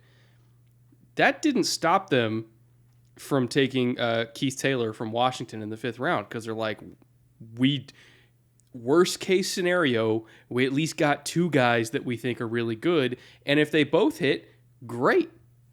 But if one of them misses, we still have good odds that the other one's going to hit. You know, it's why, taking Kirk Cousins in the 4th round after taking RG3. If one of them misses, and one of them did miss, there's still Kirk Cousins, who ended up being a pretty good quarterback. Just because you have a weakness, but you have the ability to address that weakness early, doesn't mean that you can't address that weakness late as well, because even the early picks, at best, you have a 50% chance of success. So you might as well, I don't know, I'm not a math major, compound the chances of success. Is that a proper term? No, by just addressing it multiple times. People used to go after, and rightfully so, Phil Emery when he was the GM of the Bears. But one of my favorite things about Phil Emery is if there was a problem, he was going to fix it. And he was going to take 3 shots to fix it. It was either 1 shot in the draft and 2 free agents, or 2 shots in the draft and 1 free agent. He was going to bring in 3 options, give them to his coaches, and say, so you had a problem at X. I got you 3 X's. Figure it out. Right? Yeah. And he would do that for 2 or 3 problems. He would prioritize, and he would throw multiple options at each, and then he'd be like, done, fixed. And some people might be like, well, that's wasteful. Well, it's not, because the hit rate in the draft is 30%. Free agency, slightly better, maybe 40, maybe 50 if you've got a really good pro scouting staff, right? So again, you combine those odds and you say, somebody's going to patch this hole. Right? And the other one might not, but that's okay. We didn't put our team at risk of saying, well, we really counted on this guy. Now he's not there and we still have the hole. Yeah. So I really like what they did. I really, really like what they did. And that's before we even get to the free agents they signed. But just in terms of the young blood they brought in, I am all aboard this young Jags train. But why don't we talk about some of the veterans that they kind of complemented these picks with? Because there's a lot. There's a lot. I'm with you. We can totally love the draft and say that's amazing. And you look again, they had the most money available in free agency at the same time as the overall pick. That very rarely happens. And they added a boatload of talent. I mean, namely, first one that jumps to mind, Shaq Griffin getting a shit ton of money, $40 million. Over the next 3 years. They brought in Roy Robertson Harris from the Bears for what is like 8.1, 8.2, somewhere around there. Over the next 3 years, 8.1 per, I should say. Total is like $23.5 million. And you're a big Roy Robertson. I mean, who isn't a big Roy Robertson Harris fan? Actually, now that I think about it, he's a really, really good player. And you knew even going into free agency that this dude was going to have a big market. I told you. I sent you a text like a couple weeks before free agency set off, and it was not in any way wishy-washy. You were like, man. I was like, no. RRH will not be back with the Bears. And you were like, but? And I was like, nope. I think you said that there were 11 teams lining up to talk to him. Yeah, folks I was talking to, because I sort of was the same way. I was like, maybe, it's a low money year. Maybe they sneak in. Like, he got injured. Maybe. The guy I was talking to was like, absolutely freaking not. Like, he has 12, it was like 11 or 12 teams lined up right now. And it was like 3 weeks before free agency. And I was like, damn it. One of those is going to come through. He's not going to be in Navy and Orange anymore. Good for him. Developing player. Great guy that played extremely well when the line was healthy. When he had Khalil Mack and Hicks and Goldman. Like, he looked like a terror at the start of 2019. The first 5 or 6 games when the Bears defense was on a historic pace, like matching and bettering the 85 Bears pace. Like, Roy Robertson Harris was messing people up because he was getting single coverage all the time and he was destroying it. And then, Keem Hicks got hurt. Khalil Mack kind of had to try and do two roles at once. People were able to rotate a little bit more away, and all of a sudden Roy Robertson-Harris production's dropped off. But when he's got a bunch of talented guys around him, Roy Robertson-Harris one-on-one can be a wrecker. Yeah, if he's the Robin and not the Batman, you're good to go. Because Akeem Hicks can be Batman, Khalil Mack can be Batman. That Roy Robinson-Harris is not Batman, but he's a really damn good Robin, so I'll give him that. The other the other free agent that I really like they brought in was Marvin Jones on a 2-year deal. A lot of people forget about that. Yeah, so their receiving core right now, looking over it, your starting 3, or I guess I should say your top 4, because they also brought in Jamal Agnew from Detroit. They brought in 2 Detroit receivers, probably because Darrell Bevell has familiarity with them. Again, coaching familiarity is a pretty strong theme here with how the Jags built their team. DJ Chark, Marvin Jones, Laviska Shenault, Jamal Agnew is your top 4. Philip Dorsett and Colin Johnson are your wide receivers 5 and 6. We haven't even gotten to Jalen Camp yet. Pharaoh Cooper there, when healthy, is at least has a chance to make it as a returner. And then Josh Imatorbhebhe, if you haven't figured out yet that he's a practice squad player at best, just based on the guys ahead of him on the depth chart, that should do it right there. Like, even Philip Dorsett might not even make this team because Colin Johnson's pretty talented. Like, this is a loaded receiving core, low-key loaded, and not enough people are paying attention to it. Yeah, it was good before. Like, it was good last year. We were talking about it. We're like, man, if they could get a little more time to throw and they had a legit quarterback, like, these are some scary options. And then they go out and add, and they didn't have that many losses. You're just making more options. It's going to be incredibly competitive. I don't know that we'll see a trade just because of the way the financial system is in the league this year. I don't know that the money's there for that, but this is a team that if it was a regular cap year and somebody loses a wide receiver in camp, they'd be calling the Jaguars. Right? They'd be saying, hey, can we get that guy that's 4th or 5th or 6th? You know, can we grab that rookie who's probably going to be on your practice squad and we're going to poach him anyways, so maybe we'll give you a 7th-round pick for him?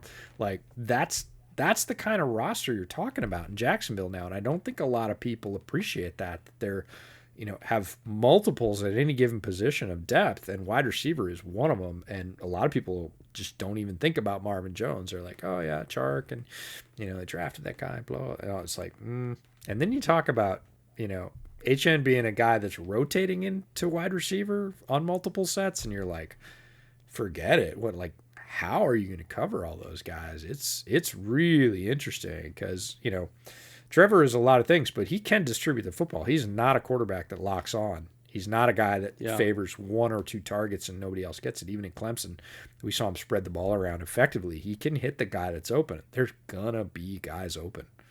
And I'll say this about Trevor. You know, we kind of glossed over him in the draft section because we've been talking about him for 3 years, basically, or 4 years now. Hell, even before that, going back to high school, he's the number 1 recruit in the country. I think everybody has a little bit of like fatigue about talking about Trevor Lawrence, but he is legitimately worth the 1st overall pick, and he's been worth the 1st overall pick since he was 17. Like, he is a... Now, would I put him above Andrew Luck as a prospect? Probably not, because Andrew was Andrew. Andrew was everything. But in the terms fact of that you're even talking about him in the same breath, yes, is a valuation of Trevor.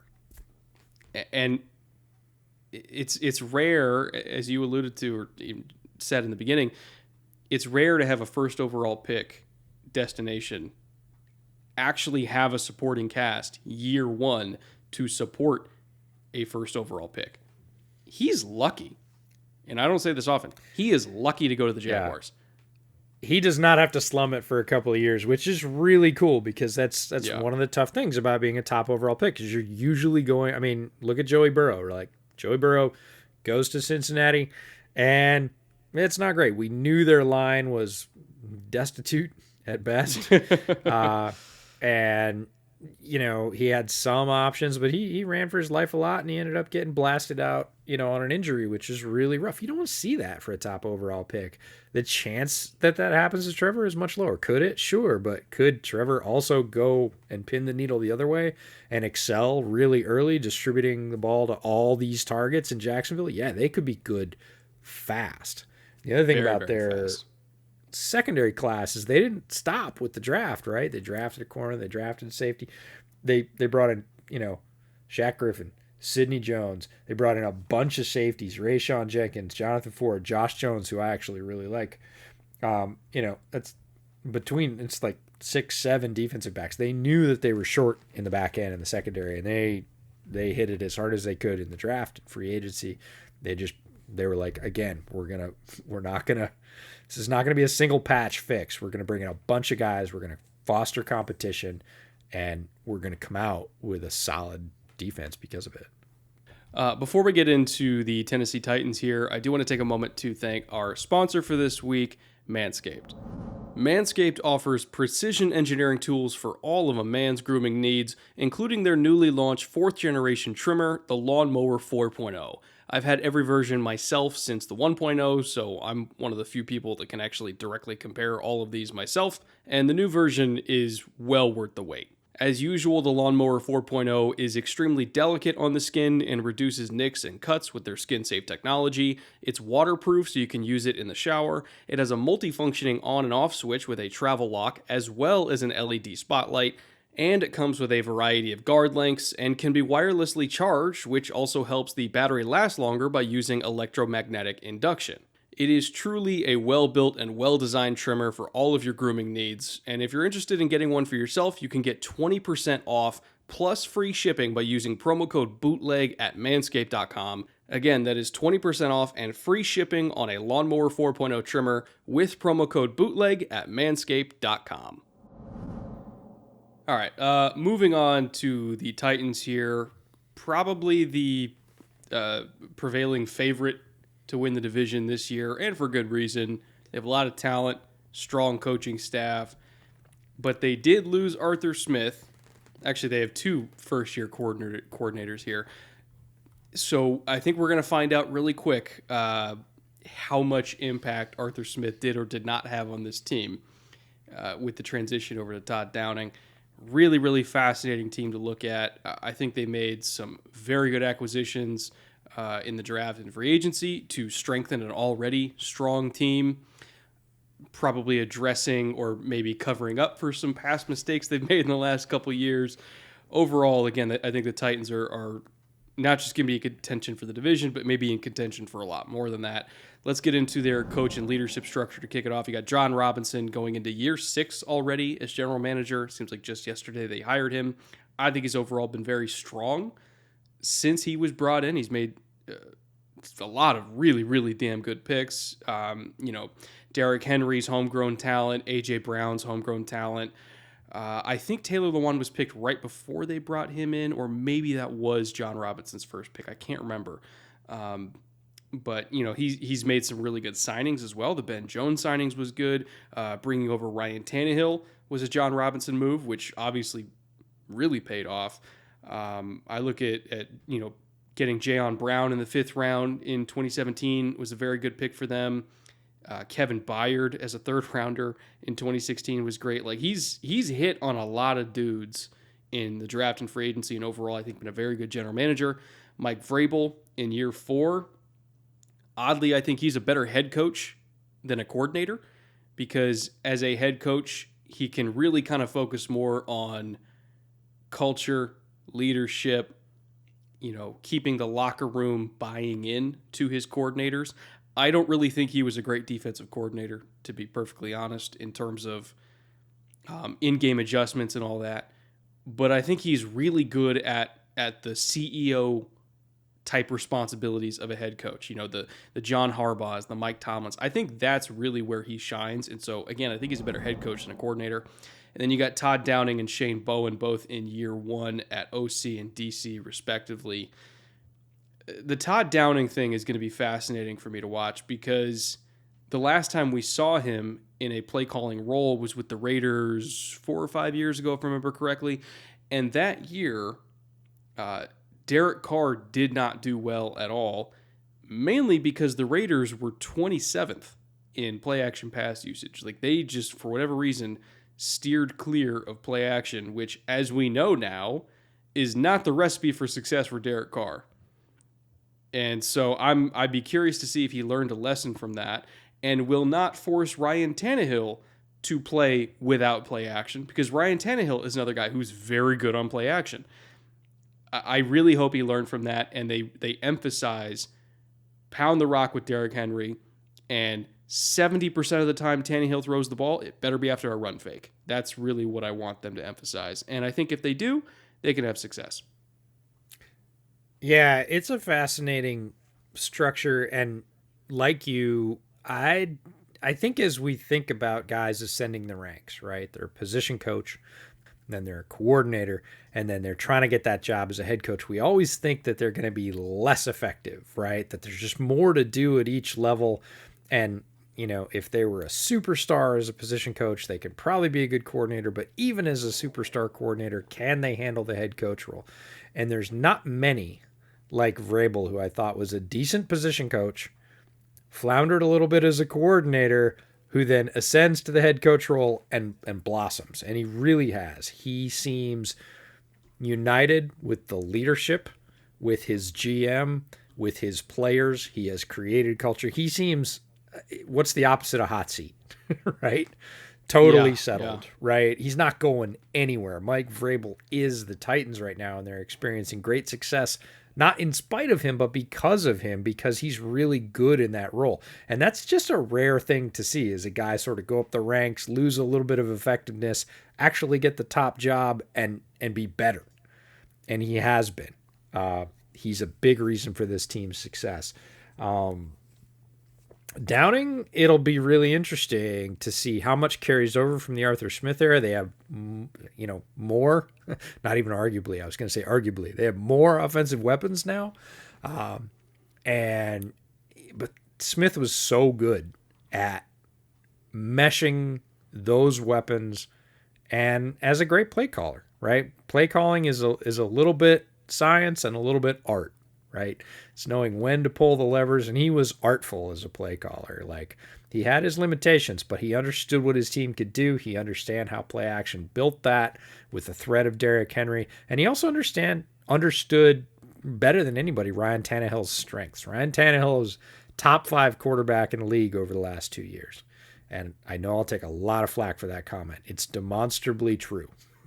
Oh yeah, right? I don't even think it's arguable. Oh well, you don't, but I guarantee there'll be comments that are like, Tannehill top 5. What are you, nuts? And for the last 2 years, he has been. It's largely been because Arthur Smith's been pulling the levers really, really well. He understands how all the pieces fit together, and he called them at the right times. And the Titans have had success because of it. John Robinson, super underrated job. Guy that has been very good in the draft, and again has a mesh with his team needs, his coach's needs, his coach's desires, the culture fit. He's bringing in talent that fits the system, not just talent. And he's done it in free agency too. Tannehill is the key addition there that really has been the straw that stirred the drink, but he's done it on both sides. He's done it on the draft and free agency, and that's a mark of a really good general manager. And they have a strong roster because of it, and they've been enjoying success because of, again, the mesh between front office, head coach, talent on the field. It's just been a really nice chemistry for the Titans, and they're a force in the AFC to be at the top every year. Looking at who they brought in the draft, again, very, very strong class from top to bottom. A few picks I like more than others, but even going into the 6th round, I felt like they were getting really good players. Caleb Farley, round 1, pick 22. Now, when you kind of dig into Farley's specific medical issues, I don't really want to call them issues. Concerns? No. Questions? Questions. That's probably the best word. Surgeries. Let's go with surgeries. The likelihood that he is just fine is like 80%. And if Caleb Farley is just fine, there is a higher likelihood than most corner prospects that he will be really, really, really damn good in this league. He would have been a top 5 to 6 pick if he was completely clean medical. Like, I'm talking potentially going ahead of J.C. Horn.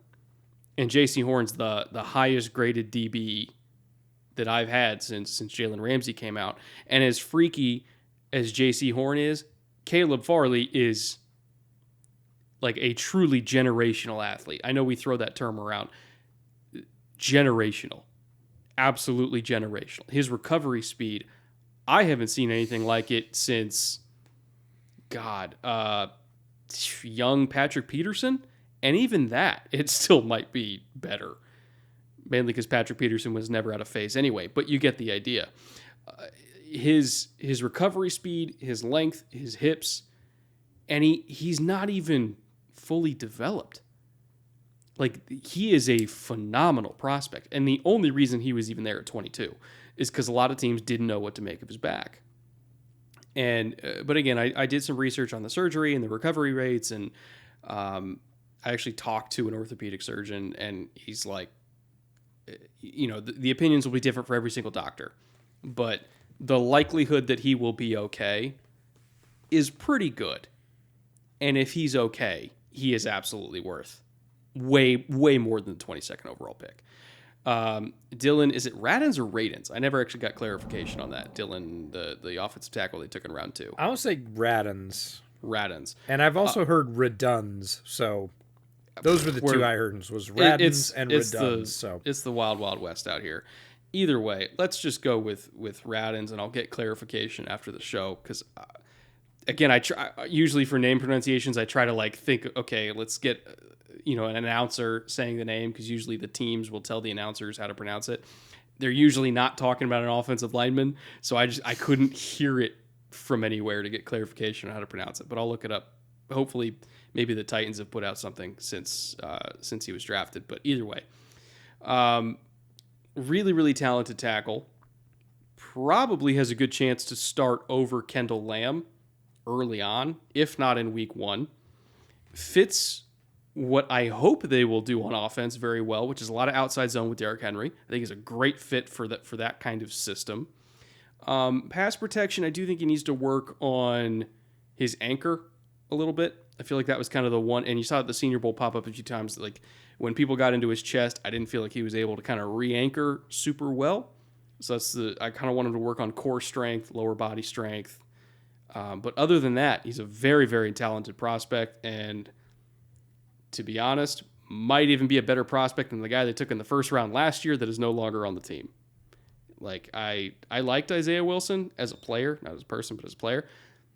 But I think that Radin's skill set fits what they want better than Wilson's did, even when he was coming out as a first-round prospect. And then Elijah Molden and Monty Rice were the 2 third-round picks they got.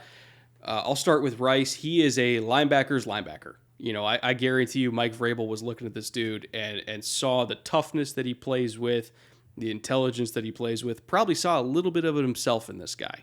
He was the most underrated player on that Georgia defense, by far, to me. Constantly overlooked. Not super exceptional in any one area physically, but solid in all of them. He had good range, had good strength. And again, he's very, very smart, very disciplined in coverage. Just an extremely solid linebacker in all areas. So I really, really like him as a third-round pick. I think he's got a good chance to, if not push Rashaan Evans for the starting job week 1, outright take his job. Because Evans, I think, has been, there's no other way to put it, pretty disappointing as a first-round pick. And I don't think Evans is going to be long for this roster. And then Elijah Molden, great nickel prospect. You want to call him a safety, you want to call him a corner, I don't care. Either way, he's playing in the slot. That's where he's comfortable, plays the run exceptionally well. I don't necessarily, if I would directly compare him to Budda Baker, but I think they play with the same attitude, which I think is one of the highest compliments I can give to a DB, is you play with the same attitude of Budda Baker. Not quite as explosive, but I think he's still got the fluidity and the ball skills. Des Fitzpatrick from Louisville, I watched him a little bit in passing when I was watching Tutu Atwell. He's okay. I don't think he's going to play much for them, just looking at the receivers they have ahead of him on the depth chart. And then Rashad Weaver, pretty good value in the 4th round, really fluid hips, really good hands, not really explosive, which was his problem. That's why he fell to the 4th round. I remember you and I watched him together against Notre Dame. And we really liked the technical aspect, and we really like his hip fluidity, but it's just there wasn't a whole lot of explosiveness there. And then Racy McMath, from LSU was the other guy. They've had first round pick after first round pick come out of the LSU receiver corps, and he wasn't even Robin, and he wasn't even Alfred. He was Commissioner Gordon. Like that's what he was on that team. And then Brady Breeze, ultra tough, hard-nosed safety, does not have the range to play in the post like a Kevin Byard does, but that's fine. He probably won't be used that way anyway. He is a pure special teams demon type guy who, worst case scenario, if you have to throw him in there to start a few games at safety, he's not going to lose you the game. He's not as dynamic as, say a Kevin Byard or Elijah Molden if they want to make Molden a full-time safety, but again, he's tough, he's smart, and he will play his ass off on special teams, which means he's got a really good chance to stick around in the league. So overall, very, very satisfied with this Titans draft class. I think they knocked it out of the park. And I think they got, 1, 2, 3, 4, at least 4 starters out of this class, which is pretty darn good. Yeah, Caleb Farley, one of my favorite corners in this draft. The medical concerns, especially when they occurred in the run-up to the draft, scared a lot of people off. But such an incredible athlete and a good player who is not yet polished, right? We talk about floors and ceilings. He is above his floor. He is not at his ceiling. He has a lot of times when you're watching his game where you think, oh man, he could do that better. He could do that. And he still makes the play, right? He still comes back with that incredible speed and length and makes the play. And you're like, he didn't even play it the right way, and he made the play. So as he starts to dial in that technique, as he gets good coaching, as he develops as a pro and understanding the pro game and understanding the concepts that receivers are trying to throw against him, he's just going to go up. He just has room to improve. As long as his health stays clear, the sky's the limit. He could be a top 10 corner in the league. He's that kind of talented. Dylan, I really like, especially as a guy that can get to the second level. He almost looks like a tight end. He's not super bulky, and he's really good at that bracket block, right? He can get out the second level. He can get out to the outside. If his guy's not there, he can get to the second level, turn to the inside, and just, you're not getting by him because he's athletic. He's good at hitting targets on the move as a tackle. And with Derrick Henry, that could be deadly. That might be your one guy that's getting a shot at Derrick Henry, and Dylan Radins is there, and he's like, you're not even coming close. Like, you're not getting around me, and Henry's going to be by me before you do.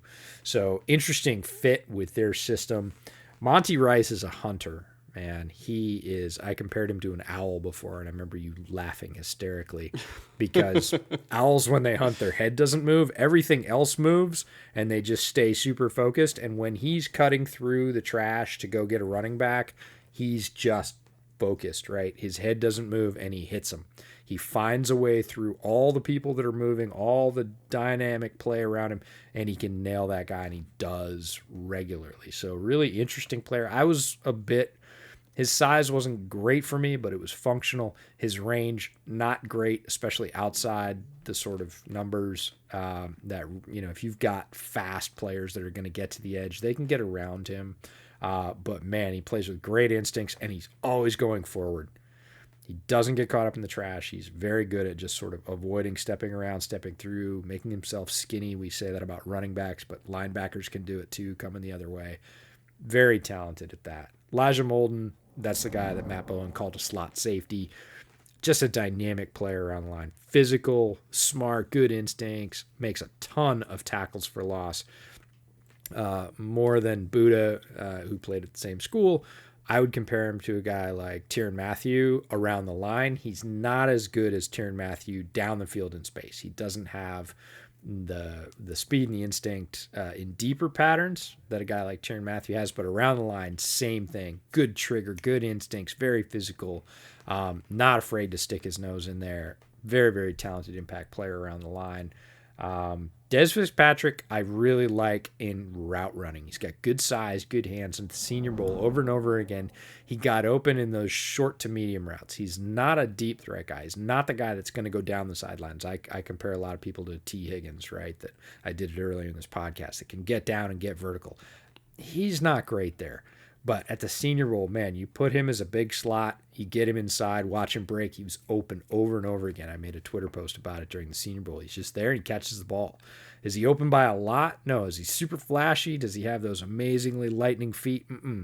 But he can set a guy up, get him tilting one way, 2 steps on a break, catch the ball, take the hit, and going down. Not a huge yak threat either, but talented inside wide receiver. Can probably play 5-6 years in the league pretty easily as a 3rd or 4th wide receiver because he's got that skill.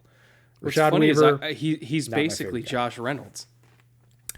Yeah, poor Josh Reynolds. I mean, they have 2 of the same guy now because what you just described to me is Josh Reynolds, who they already signed when they took Des Fitzpatrick. Yeah, we were talking about this pre-show that Josh Reynolds was like, man, I'm going to go in, I'm going to fight for the number 3, I'm going to get targets, and then damn it. Nope. Julio Jones. I got Julio Jonesed. Who among us hasn't been Julio Jonesed? Racey McMath is a little bit more of that vertical guy. He's the classic, you said the other receiver at LSU. LSU is famous for recruiting athletes at wide receiver. Guys that are big, tall, fast, can run. Might not be the most technically advanced guy. Now the guy, Jamar Chase, different animal altogether. Terrace Marshall, different guy. Like Racey McMath is that classic LSU athlete wide receiver, right? He's tall, He's fast, he can jump. Is he the greatest wide receiver? No. Can he get a role? It'd be interesting. He's a great athlete. And Brady Breeze, I really think that, again, you said Vrabel saw some of himself in a linebacker, right? I think Vrabel looks at a guy like Brady Breeze, and even though they don't play the same position, goes, yeah, that's a guy I want on my team, right? That's a hard-nosed guy. That's a hammer. And I really think they could bring him in as a dime backer because he's not small, right? That's actually a good idea. Yeah, that's how he plays, right? When you watch his tape at Oregon, again, he's not a coverage guy so much as you don't want him one-on-one with a small slot receiver. That's not his game. But again, going forward in the cone, we talked about Andre Sisco's ability for Jacksonville to trigger and blow guys up. That's what you see on tape. And of course, that lends itself to special teams. But you say, look, if that guy's not going deep, trigger and go get who's ever in the backfield, whether it's the rolling quarterback, whether it's the bubble screen, because he can do that. He's aggressive. He's absolutely fearless throwing his body into the play. Just a high impact player. I think Vrabel loves that hard-nosed toughness, fearlessness, and Brady Breeze has got that now. Limited skill set, but a good coach is going to take a player with a limited skill set and put them in position to succeed. And I think if you're doing that with Brady Breeze, that's a dime backer role. Yeah, anytime you see somebody who can get an interception with a broken hand, that's definitely a Vrabel type That's player. A Vrabel guy right there, yeah. You get your Vrabel badge. Looking at the undrafted class they brought in, really the only one that kind of stuck out to me was Miller Forrestall, the tight end from Alabama. Again, one of these guys, not super notable physical traits in any given area. Not explosive, not the biggest guy, not the longest guy, not the fastest guy. But kind of, this is going to be sacrilegious to say, has a little bit of Jason Witten to him, where Jason Witten couldn't run, but he was always getting open towards the end because he's smart. He knows where to settle, catches everything. He's tough. Like Miller Forrestall is basically 32-year-old Jason Witten, but as a rookie. And there's value to that. That's why he went undrafted. But when you look at their tight end depth chart, you got Anthony Ferkser, Jeff Swaim. That's it. He's going to make the team. If he doesn't make the team with this tight end depth chart, there must be something wrong because he should make the team. But they also brought in another tight end you like, Bradley Moore, who is kind of the exact opposite, who's freaky in almost every single area, but did not get the same kind of recognition as Forstall because Forstall played for Alabama and Bradley Moore played for Kansas State. Yeah, Bradley Moore is a guy I'm really excited about, again, because he comes into a situation, we always talk about a path to playing time, and he comes into a situation with Tennessee where there is not a super established. Ferkser played better than expected last year, a bigger role, I think, than most people expected. Fantasy football players got familiar with his name as to who's this guy in Tennessee catching all these balls.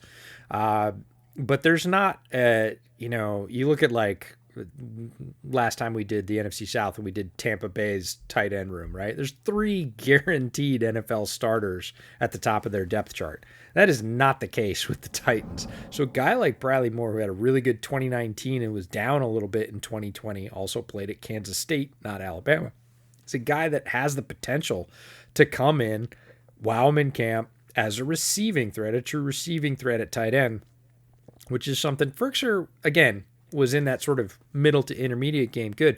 Bradley Moore can get a little bit deeper, and he can also split out a little bit. So I'm excited about Bradley Moore, not just because Bradley Moore is an interesting player, but he comes into a depth chart that is not settled at tight end, and he can earn a spot. So I think his path to playing time, or at least his path to having a guaranteed spot, not a guaranteed spot, but having a spot on the roster, even the 53, is decent because he brings something that they don't currently have in their tight end room, and that's always fun.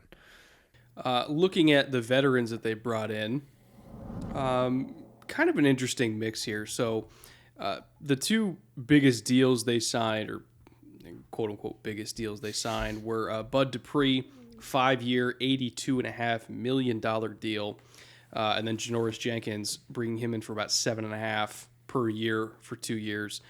And the Jenkins deal was necessary because they let Adoree Jackson go, which was interesting to me. That's something that I did not expect. And then they brought in 33-year-old Janoris Jenkins. In a vacuum, I would have gone with Adoree if you asked me to choose between the 2 of them, but that's just a decision they made, so we'll see if that works out. Now, that being said, it's likely that Jenkins will start across from Bud Dupree. Still not entirely sure who their nickel's going to be.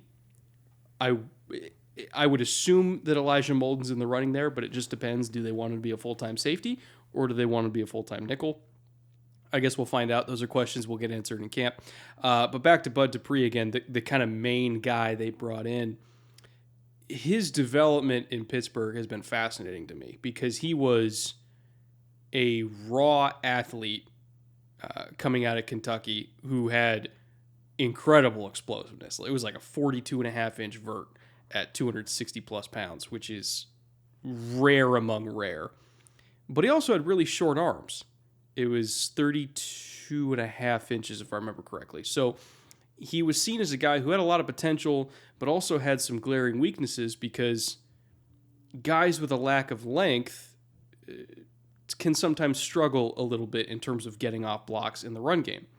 But then we saw him go to Pittsburgh, and because he was so explosive and so accurate with his hands, he actually became a really, really good run defender because he was able to just shock offensive tackles completely off their base, and they couldn't really move him.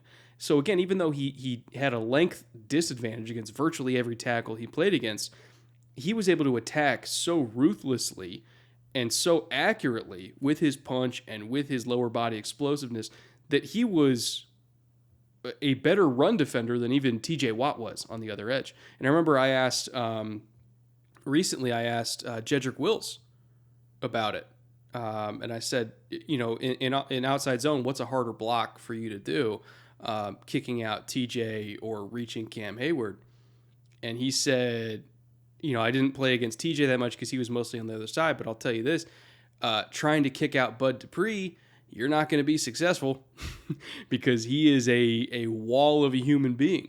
and he's just a badass. And that's coming from Wills, who's played against a lot of really good edge defenders as a rookie there for the Browns, and not to mention a lot of really good edge defenders in the SEC when he was at Alabama. And so if he's saying it, I believe him, that Bud Dupree is a badass and a really, really good run defender. I think it was a fantastic signing for them. I know he's coming off injury, but I think he's a perfect fit for what they needed, a perfect fit for what they want to do. And he's another one of these guys where I look at him and it's like, that's a Vrabel kind of player. Hard-nosed, tough against the run, all effort, all day, good locker room guy. Just a true home run signing. Yeah, it's crazy. Bud Dupree's so strange because I was a huge Bud Dupree fan in the draft. And a lot of people weren't. And then he came out and he didn't hit in Pittsburgh right away. It took a few years. Yeah. It took a couple years and the patience of the Steelers organization to stay with him because people lambasted me for the first couple of years. You like Bud Dupree? He's nothing. He's not doing anything. They're going to have to draft another guy. And then they did have to draft another guy. But Dupree kept working. Coaches kept on him. And all of a sudden, it's like he has a breakout year in like his third year, right? He starts it at the end of his second year. And his third year, like Bud Dupree is a player, like not a good role player, not a supporting player. Like Bud Dupree is a guy like Jedrick Wills will say, man, that guy's tough to play against. That did not happen for the first couple of years. Bud Dupree was a zero. I mean, He did very little. And I loved him, and I thought, maybe I missed. And then year 3, year 4, here comes Bud Dupree, signs an $82 million deal to go to the Titans. So fascinating career arc for Bud Dupree. I think he does fit in the Titans mold. Typically, they bring in, the Titans are one of those teams, maybe John Robinson, particularly over the last 5 years, they bring in a lot of guys that I'm like, but they make them work, right? Those guys fit their system. They like them better for something particular that I don't particularly see, or I'm maybe looking for something more well-rounded and they're looking at a specific piece or role for their defense.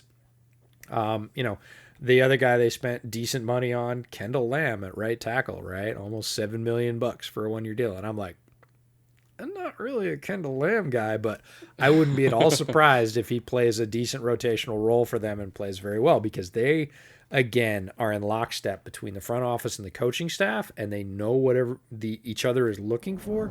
And again, they get effectiveness out of these guys. I could look at this free agent class and go like, hey, Bud Dupree's great.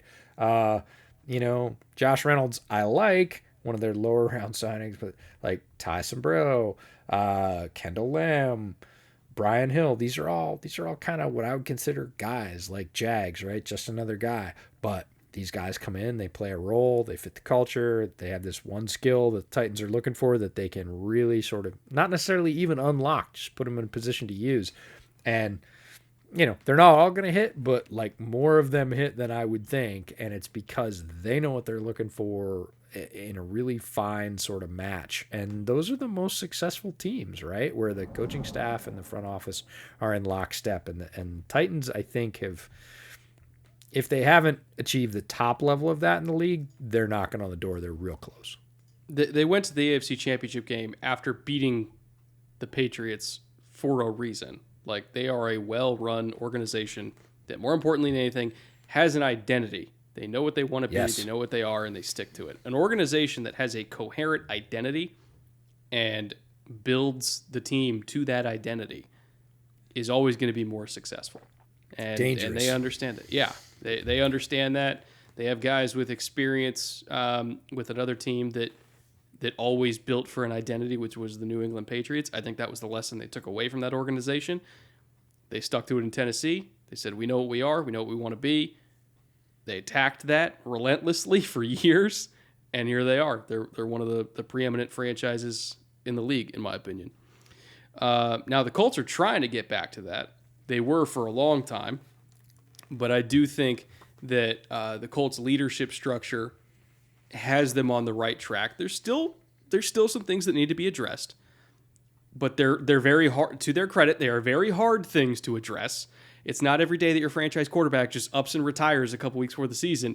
It takes a while to fix that problem, and they They did an admirable patch job, I should say, bringing in Phillip Rivers and getting what they could out of him. And, now they're bringing in Carson Wentz, who's probably the next phase of the, oh shit, we got to find a way to replace Andrew Luck phase here. They're trying, they're taking swings. I don't know if the Carson Wentz thing will work out, because my God, he was bad in Philly last year. But if there is one coach that I think might be able to get him back to 2017 form, it will be Frank Reich. So we'll look at the coaching organization structure here, because I think that's going to be critical to Carson's potential bounce back. You got Chris Ballard going into year 5 at GM now, one of the best GMs in the league. I think that's universally recognized in terms of how he manages assets, not just draft picks, but also cap space, how he treats his players, how he builds a culture in that building. He is one of, and I think this is not even arguable, one of the 5 best general managers in the league. He was handed a problem that was extraordinarily difficult with Andrew Luck retiring, again, right before the season started. But I think he's handled it as well as anybody possibly could. And he still built some competitive teams while dealing with that. Frank Reich, again, love him as a coach. And I think the best thing to happen to the Colts in a long time was them going with Frank Reich as their backup plan with Josh McDaniels backed out. Because Frank Reich, I think, is a better coach. He's a better head coach, I should say, at least. I think he's exactly what they needed at the time, even if they didn't even initially know it. And I think McDaniels backing out of that deal was a blessing in disguise, because they got Frank Reich, and I think they're in good hands with him. Marcus Brady, year 1 at offensive coordinator. Nick Sirianni moved on to the Eagles and got the head job there. And then Matt Eberflus, who was actually the DC that was hired by McDaniels before McDaniels pulled out. But as a testament to Frank Reich's character, he said, look, you've already been offered the job. I'm not going to take it from you. You can still be my DC. He was not Frank Reich's first choice at DC, but he honored the deal that was offered to Eberflus when it was originally going to be McDaniels' job. And Eberflus ended up being a pretty good hire at DC. His progression as a play caller has been interesting, because he's taken a very similar route to Pete Carroll, where Pete Carroll for the longest time was a too-high guy. They played a lot of quarters. They played a lot of Tampa 2, going back to his USC days. And he referred to Tampa 2 as just inverted cover 3. And then he went to Seattle, and because of the personnel he had, he became more of a true cover 3 coach. And that's now what kind of people know him for. But he spent most of his career as a cover 2 and quarters guy. And Matt Eberflus, when he became the DC in the Colts, again, started out, they ran a lot of Tampa 2. And then all of a sudden personnel morphed, and last year they became more of a cover 3 team. And now that's what they play most of the time, is cover 3. So it's been kind of an interesting mirror of the Pete Carroll path for Matt Eberflus. And I think they are now, I don't want to say officially a cover 3 team, but they are not the same Tampa 2 team that they were billed as a couple years ago. And I think people need to realize this defense has changed. Their philosophy has changed. And now they are going to spend most of their time in single high rather than too high. Yeah, and they're going to bring pressure to try and support that, because that defensive line is interesting and fascinating, I think, to watch under Eberflus. And that was such a strange personnel situation to come in and have a single coach be offered, and then the head coach candidate melts away, and there's this guy just standing there sort of holding his paper like, they said I could do the job. They back into a much better head coach in Frank Reich. I do believe that. I believe Josh McDaniels is a very good football coach. I was never sold on him as a head coach in his time in Denver. Didn't really think he was going to be great the second time around, as some coaches are. Again, blessing in disguise is a great phrase for that. The Eberflus thing was just a weird subnote to that, and it's worked out really well. Like, Colts defense has been quite good, somewhat underrated. So really interesting. But Chris Ballard, boy, is he a guy of conviction. He has his convictions, and he will not move. And that's not, if your convictions are wrong, that's a bad thing. Ballard's got a good sense to him, but he is, when he sets his mind, he's not going to be swayed. And he's been one of my favorite things about Ballard and his entire regime, really, as a general manager, is the openness. Right? The Colts have put out videos about scouting, about decisions they made in the draft, all this stuff that teams are like, no, it's a competitive disadvantage to share that stuff. Ballard's like, we'll do it after the fact. We'll be transparent with that and open with that. I can't thank him enough for that. It makes following the NFL more interesting. He'll have his scouts walk through what they were thinking, what their process was. That was stuff that teams would never share. That was black box stuff. Ballard's like, no, it helps fans understand what we're doing. It helps grow the fandom for the NFL, which he doesn't have to do. He has no compunction to do that as a general manager. He chooses to do it because he believes it's the right thing to do. Again, strong convictions, and you're not going to tell him not to do it. Like Chris Ballard will look right at you and go, tough, right? Yeah. That's not his gig. So fascinating leadership structure, really interesting. Ballard and Reich, one of the great combinations in the NFL. Coordinators we're going to see. Eberflus we kind of know. Again, the defense is morphed, but I think we're not going to see massive changes in it this year. Marcus Brady, new quarterback, new coordinator. We don't know a lot about Marcus Brady and sort of what his identity is going to be. I don't even feel like we really knew that about Nick Sirianni because, it was Phillip Rivers. Phillip Rivers was going to call half that or audible into whatever he wanted to.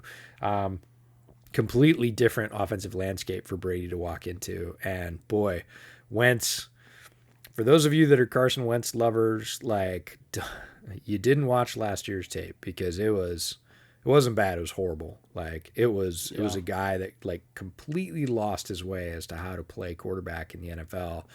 And Reich's got a ton of work to do, but we talked about this actually before they went after him as a good landing spot because Frank Reich will coach him hard on the basics, right? And a lot of his basics just escaped. There's that great gif with Steve Martin where he's like, and that's what Carson Wentz's plays looked like last year. You get to a point in the play and you're like, all right, it's not there. Throw it away, run, dump it to the back, right? And he would circle around to the back of the field and start over. And you're like, what are you doing? And he'd be retreating and throwing off his back foot. And it was just like, no, it was over. Like, you didn't catch it when it was there. It was a thin window. That's fine. You didn't have the compunction to throw it. But what are you doing now?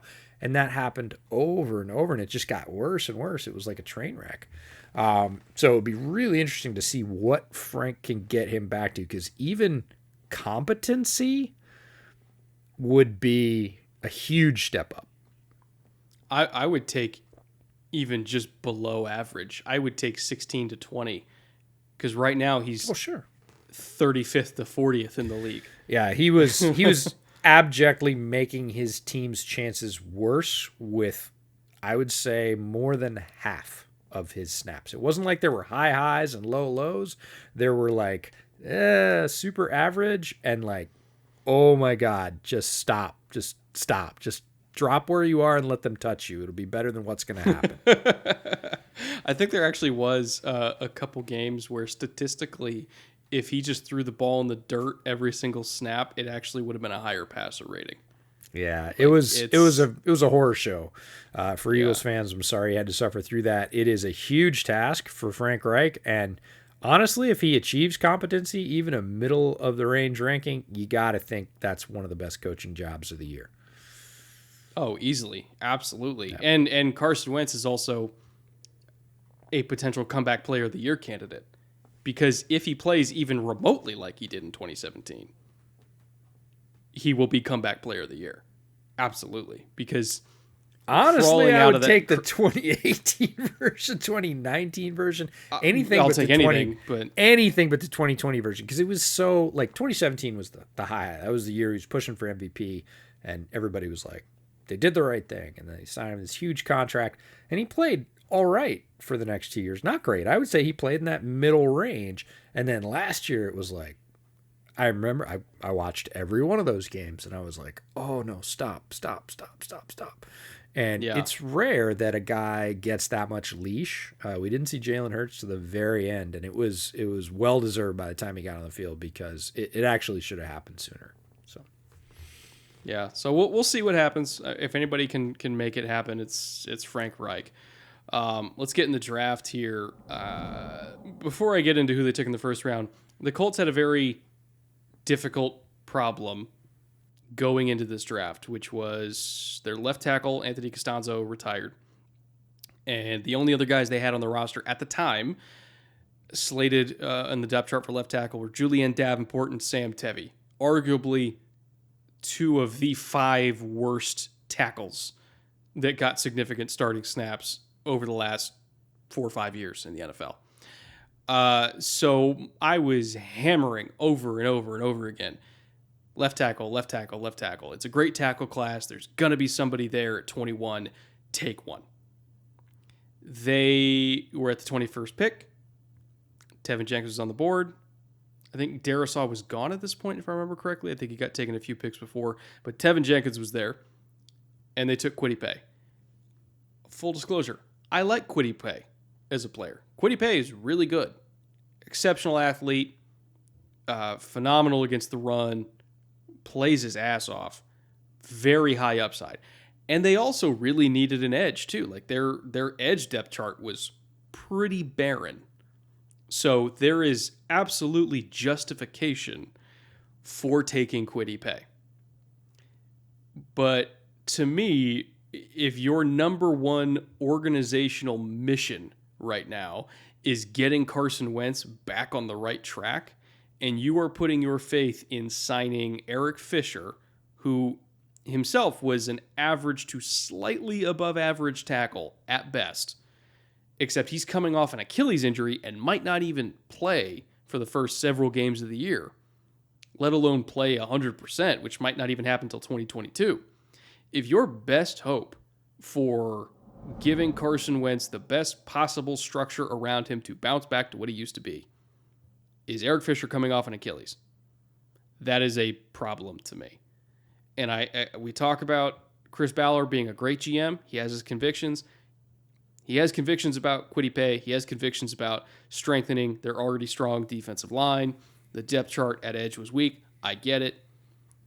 But I will agree to disagree with him there because my number one priority was making sure that Carson Wentz has a clean pocket to throw from so he doesn't completely shit himself.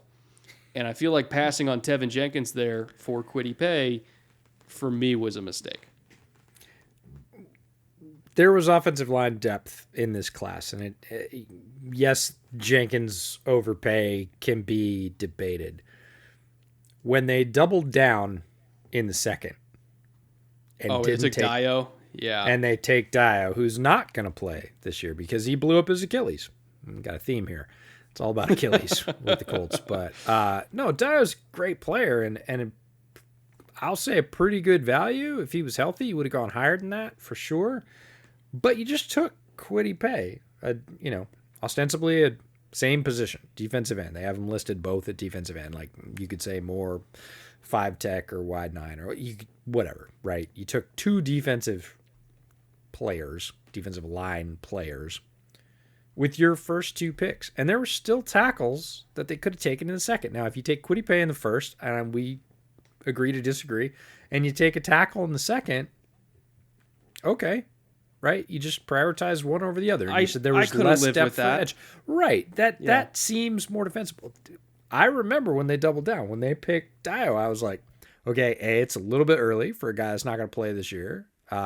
B, it was a strong-ish position on your team. You're talking about edge not being great. That's true, but their defensive line overall was a pretty strong portion of that team last year.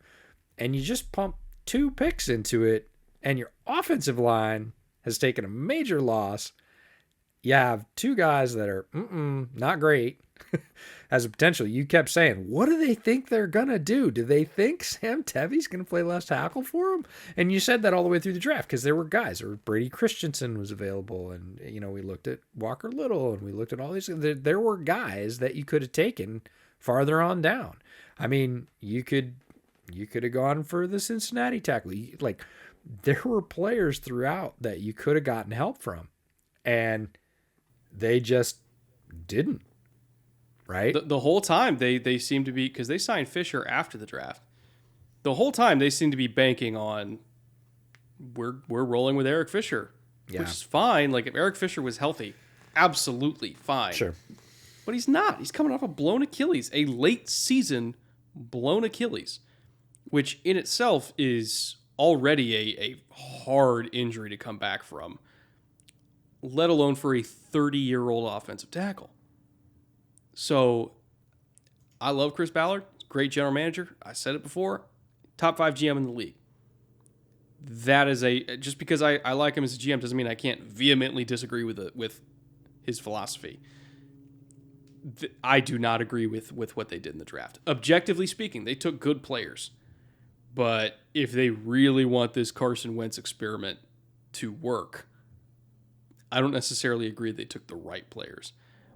Looking at the rest of their draft, Kylan Granson, tight end from SMU in the 4th, Sean Davis from Florida in the 5th.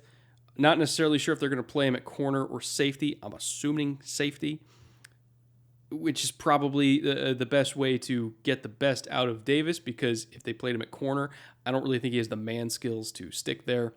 Sam Ehlinger, quarterback from Texas. I guess he'll compete for the backup role. But, I mean, if stuff goes really south with Carson, I wonder who would be QB2 between Jacob Eason and Sam Ehlinger. Because I feel like now... Eason? Yeah. Well, it's interesting is like when you look at the whole quarterback depth chart, and it's like number 1 through 3 is projects. Like Frank Reich has three projects right now between Carson Wentz, Jacob Eason, and Sam Ehlinger, all for different reasons, by the way. Yeah. There's like not one solid, journeyman veteran, like a Blaine Gabbert, where it's like I can throw him in there in case of emergency and we might be semi-okay. All 3 of these guys, I have no idea what to expect from them at all. So I guess we'll see. I don't really know what to make of it. And then you got Mike Strachan. It's either Strachan or Strachan from Charleston. I did not get to watch him because it's Charleston. And then Will Freeze from Penn State. So they did take a tackle. The only offensive lineman they took. Yeah, in the 7th round. I know. So I don't know. Not fair to Will Freeze, and quite frankly, it's not fair to whoever they're going to play at quarterback. We liked Eason last year as a project, and we actually said one of the best places he could end up is Indianapolis, because he doesn't have to play right away. He's got Phillip Rivers in front of him. He's got a great quarterback mentor who's going to coach him hard on his flaws in Frank Reich. Like, it's probably one of the best places. And so you go into this draft and you're like, okay, Eason's had a whole year. Rivers is out of the way. They bring Wentz in. Again, he doesn't have to start. He could be the capable backup. And they spend a pick on Sam Ehlinger. And yes, it's a 6th round pick. I get it. But in terms of just tools, not leadership, not quarterback, not anything else, in terms of just tools, it's not even close between Eason and Ehlinger. Right? Eason can blow Ehlinger's doors off. Problem is, he might blow the doors off when it's a 5-yard pass because he's got a cannon and he needs to throttle back. I would hope that he's managed to trim a good bit of that off his game with a year. Again, learning the pro game under Frank Reich, working with pro receivers. Like you would hope that, but maybe not if they spend that pick on Ehlinger. You compared a tight end pick earlier to future Hall of Famer, and Kyle Granson, the first time I watched him, I don't know if it was you or our buddy Craig Stout that works for KC Sports Network, but I sent a DM after I watched Kyle Granson. I said, you know who he reminds me of? And it was either you or Craig, and I can't remember who it was. No. And I said, Dallas Clark. Oh, that's an interesting one. I said he's got a little Dallas Clark to him, right? He's a little bit undersized. He's good at finding the seam. He's a little bit faster than you think he is. He's a little bit more of a downfield threat. He's not a true seam ripper, but just nifty uber athlete. Guy that look, Dallas Clark played the position really well. Was Dallas Clark a bruiser, right? Was he the guy that you wanted to try and crush a defensive end? Not typically, right? That wasn't his game, but did he catch a million passes from Peyton Manning because he knew how to get open? And I'm not saying Kylen Granson is Dallas Clark, but that was the player pre-draft that I compared the similarities to. I said he's got a little bit of Dallas Clark in his game. I know that's people are going to jump all over me because Dallas Clark, very accomplished tight end. I said that's who he reminds me of a little bit. And he ends up going to Indianapolis, which is hilarious because completely different regime, completely different situation. But here's a guy Similar kind of player. me of Dallas Clark, and Kylen Granson goes to the Colts. Sean Davis, safety all the way for me. Big hitter, solid guy, plays coming downhill with his hair on fire. Like he is a going forward guy. Didn't like his turn and run. A little bit stiff, very athletic. Covers more ground, I think, both forward and kind of at the 90 laterally. But when you make him turn and run, limitations show up. So to me, that's not a guy you're going to put at corner because he's going to have to turn and run more often. Ellinger, great leader. We'd sort of talked about Sam Ellinger in the Ian Book stratosphere territory, whatever. And if it's between Ellinger and Book, I'm taking Ellinger 10 times out of 10. Love him as a leader, tough as anything, great runner, not a great thrower of the football. And to succeed in the modern NFL, you have to be a pretty good thrower of the football. And Ellinger's not great. Can he do it? Yeah, absolutely. Some wide receivers at Texas had some decent numbers, but he is not a sort of what I would consider a pass-first quarterback. So it'd be really interesting to see what Reich and the Colts saw in Ellinger or why they took a roll of the dice. Again, late six-round pick is a lottery ticket. Wide receiver I didn't watch, and Will Freeze from Penn State is a practice squad maybe candidate, even on a weak depth chart. So it's strange. They got Kwity Paye, great player. They got Deo, who's probably going to be a great player, but there's this thing about players that don't play in their first year when they're drafted.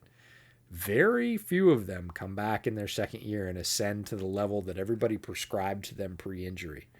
The first year of learning, of field time, of understanding the speed of the NFL, of just going through meetings, being a professional, the longer schedule, all that, it seems to matter because this was a stat that came out last year that guys that are injured and don't play in their rookie season, either because they got injured in college or they get injured very early in their rookie season, very rarely ascend to the value that people prescribe. I mean, if you're saying Deo is a second-round pick, the chances he comes back and plays like a second-round pick after missing an entire year, which he's going to do because he blew his Achilles right before the Senior Bowl, is not great. So kind of just historically a risky pick in the second to spend it on a guy like that. Look at Clowney. It's not quite an extreme example, but he had the hernia.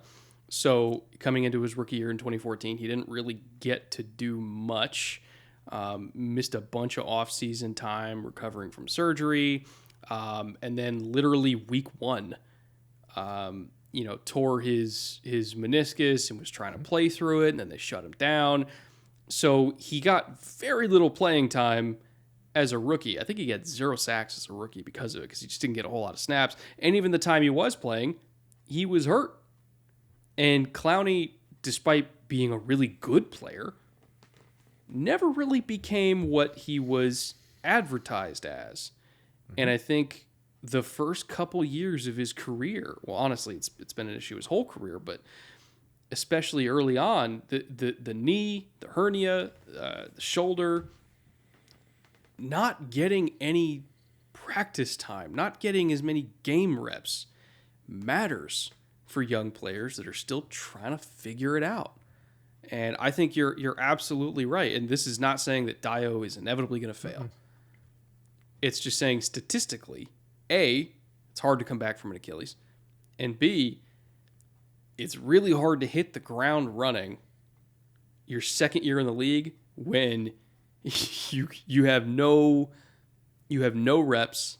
It's an entire year away basically from your profession. And using me as an example, I didn't take it completely off because I was still doing podcasts and I was still working on the spread offense video and stuff like that. But I wasn't putting out videos every single week on Film Room in the months of May and June because I was just A, taking some time to recharge after draft season, and B, I just was working on some shit like the spread offense video that took me forever to do. And I almost had to like relearn how to edit when I sat down to try to edit that spread offense video because I just hadn't done it in a while. Now imagine taking over an entire calendar year off from doing D-line drills and, getting live padded reps, full contact. Like, it sounds hyperbolic to say he's going to have to relearn to play football his second year in the league. And that is statistically, and you made a great point, why it's a lower success rate for these guys. It just is. It's unfortunate, but it is. We talk about this all the time, right? Oh, they got a value, right? He would have been a second-round player, and they only had to spend, not in this case, but, a theoretical player. Oh, he would have been a second-round player for sure, and they got him for a low third or whatever because he was injured, right? And there's this thought of value. Well, the chances those tickets hit are less than your average ticket in the draft, which is only 30 or 40%. So he's got a lot to overcome. And basically all those rookie speed bumps, you don't get out of the way in year one. You're getting them out of the way in year two. You're taking all those sort of lumps in year two and you're behind a year. And the chance that you ascend is just lower. So a strange kind of double down, take a riskier pick with your second pick, which was still pretty high, right? 22nd overall pick in round 2. They, don't have a pick in the third. They come back, get a decent player, I think, in Kyle and Granson. Sean Davis, maybe a little bit underrated, right about where I thought he would have gone from middle fifth anywhere down. I was fine with him. Ellinger was a bit of a, what are they going to do with that, right? Again, some talented players on the board. Just a strange-ish draft given their needs. Again, they took talented players, right? If Dial comes back, like he's absolutely worth a mid-second round pick. Kwity Paye, one of the craziest athletes at any position in this draft. Granson, like I said, I think can be a contributor at a place where, they got Mo Alley Cox, but he's not the same player. Granson is definitely complementary to him. So I think, again, they all sort of fit in with the organization, but it's a little bit odd, and they didn't go after, their biggest need. If they weren't going to draft a quarterback because they went out and got Carson Wentz, then you really do have to patch the tackle problem, and they just kind of flat out didn't. Yeah. Which is probably a good segue into UDFA and free agency. I'll kind of rip through these back to back, and we'll look at them as a whole together. So UDFAs, you got Tyler Vaughn's wide receiver from USC. Fun fact, third all-time leading receiver in USC history for a team that's produced a lot of NFL receivers. Tariq Black from Michigan/Texas. He was a mid-career transfer. Deion Jackson from Duke. Isaiah Kafusi from BYU, linebacker there. And then Anthony Butler, linebacker from Liberty. And then in veteran free agency, you're bringing in guys like Isaac Rochelle from the Chargers, Antoine Woods from Dallas on a one-year deal. The other Sean Davis, spelled Sean, from Pittsburgh, also on a one-year deal. It was weird to me that for a team with so much cap space, they didn't really spend it. The only guy that's making over $3 million on their entire free agency list is Eric Fisher on a one-year deal. Like, they have a shit ton of cap space, and they just didn't use it to complement their draft that I felt really needed to be complemented. So I guess what I'm trying to say overall is when you look at the draft, philosophically I have a disagreement. UDFA, the only one I really care about is Tyler Vaughn's, who's a good player, but again, you're talking about an undrafted receiver that runs 4.6. It's not like the most exciting thing in the world. And then free agency, their biggest win, other than Fisher, is I guess re-signing Xavier Rhodes. I don't know. And Marlon Mack, I guess, coming back on a one-year deal for $2 million. They brought back Ty for $8 million, I guess, is the other guy, but I don't understand the synergy between the draft, between the free agency, the trade for Carson. I just want to understand it. I don't. And that's my biggest struggle here is mission number one for the organization should be make the Carson Wentz thing work. And I just don't think they're doing it. I don't get it. I don't know. Yeah, they got a strong offensive line outside of tackle. They had it with tackle. Costanza retires. That puts them in a tough spot again. It's kind of the mini Andrew Luck scenario, right? A guy that is playing very well. Costanza was not Andrew Luck, but he was very good and at a key position. Not as key as quarterback, but close. And he disappears out of your plans. And didn't feel like they necessarily pivoted to that. I don't want to over-index on that. I'm with you that the plan feels a little bit like they're loading for next year, for 2022. They're going to see if Carson works. If he doesn't, they want to have options. They're going to see, they've got a bunch of young skill players that we like. We're going to talk about some of them. The Marlon Mack thing feels like a victory, but then when you look at their depth chart, and they were 4 deep at running back last year, it was like, and you drafted one high, you had a great sort of third down back who we both like. And then their fourth guy, because Mack was a guy that got hurt, but he was sort of ostensibly second or third on that depth chart. Their fourth guy comes in and contributes. They're legitimately 4 deep at running back. So re-signing Marlon Mack, great, but they didn't really need to. And they didn't overpay. It's $2 million. But you're looking for those sort of wins, or how is this going to be functionally better than it was last year? And I'm with you. I don't see a ton of things that make me feel like, oh yeah, they patched this hole. They did that. They, out of UDFA, out of straight up free agency, the draft is a little bit of a cipher. Maybe, again, we'll know 2 or 3 years from now whether or not these were good choices. But just, again, first blush, which is the way we're all addressing it right now, because none of these guys have played down in the NFL. They got drafted or are undrafted free agents. We're looking at it and we're saying, not exactly sure how this all fits. If you have some, Chris Ballard codex that you can look through and say, this is the plan, that's great. We'd love it if you could share it. But overall, just assessing it, it does not feel entirely cohesive. We'll see how it works, just like with anything else. But I would not be surprised if the Colts regress a little bit. And not just because of Carson Wentz, because if you don't protect Carson Wentz, I don't care if you didn't protect him in Philly. If you don't protect Carson Wentz, you're not setting him up for success. And all the guys that we really love on that offense aren't going to get the chances they need because the quarterback's not going to be upright. Well, the one good thing I'll say for them is they have the most cap space in the league next year because they didn't spend anything this year. They got $83 million next offseason. They had, I think it was like 40, low 40s going into this one, and they only spent probably about 20 to 25 of that. So again, they've still got, I'm looking at it right now, they got $14 million left that's not getting used. And so let's be honest, right? If somebody is, a camp holdout at tackle, or they want to trade, or something happens, somebody comes available, they're going to be one of the teams that can go get him. Most teams are right tight up against the cap. They're not going to have the ability to throw a 1 year, $10 million deal at a guy they think could play left tackle. Now, do I think a left tackle shakes loose in training camp?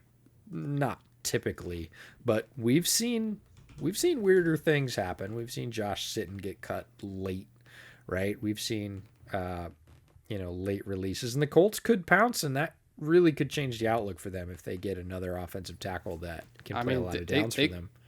They could have gone after Leno. Yeah, easily. They absolutely could have done a lot of things, and that's the weird thing is they could have gone after Leno, which was a surprise cut. They could have been harder. I'm sure they were I'm not sure. They could have been in the Orlando Brown sweepstakes, right? With Kansas City. Ballard used to work there. He's familiar with those guys, I'm sure.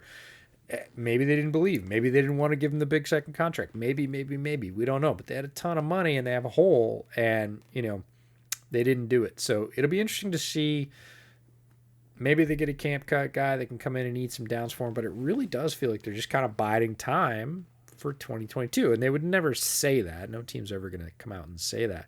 But they have a lot of offensive talent. It just doesn't feel like it's really going to click if the edges aren't working because, man, defenses are really good at attacking the edges. I I guess we'll see. We'll find see. out. It's all I could really say about it. We'll see. That's your 2021 Colts motto, folks. We'll see. Let's move on to best AFC South players that we would take in fantasy this year, specifically for our sponsor all summer long, Underdog Fantasy.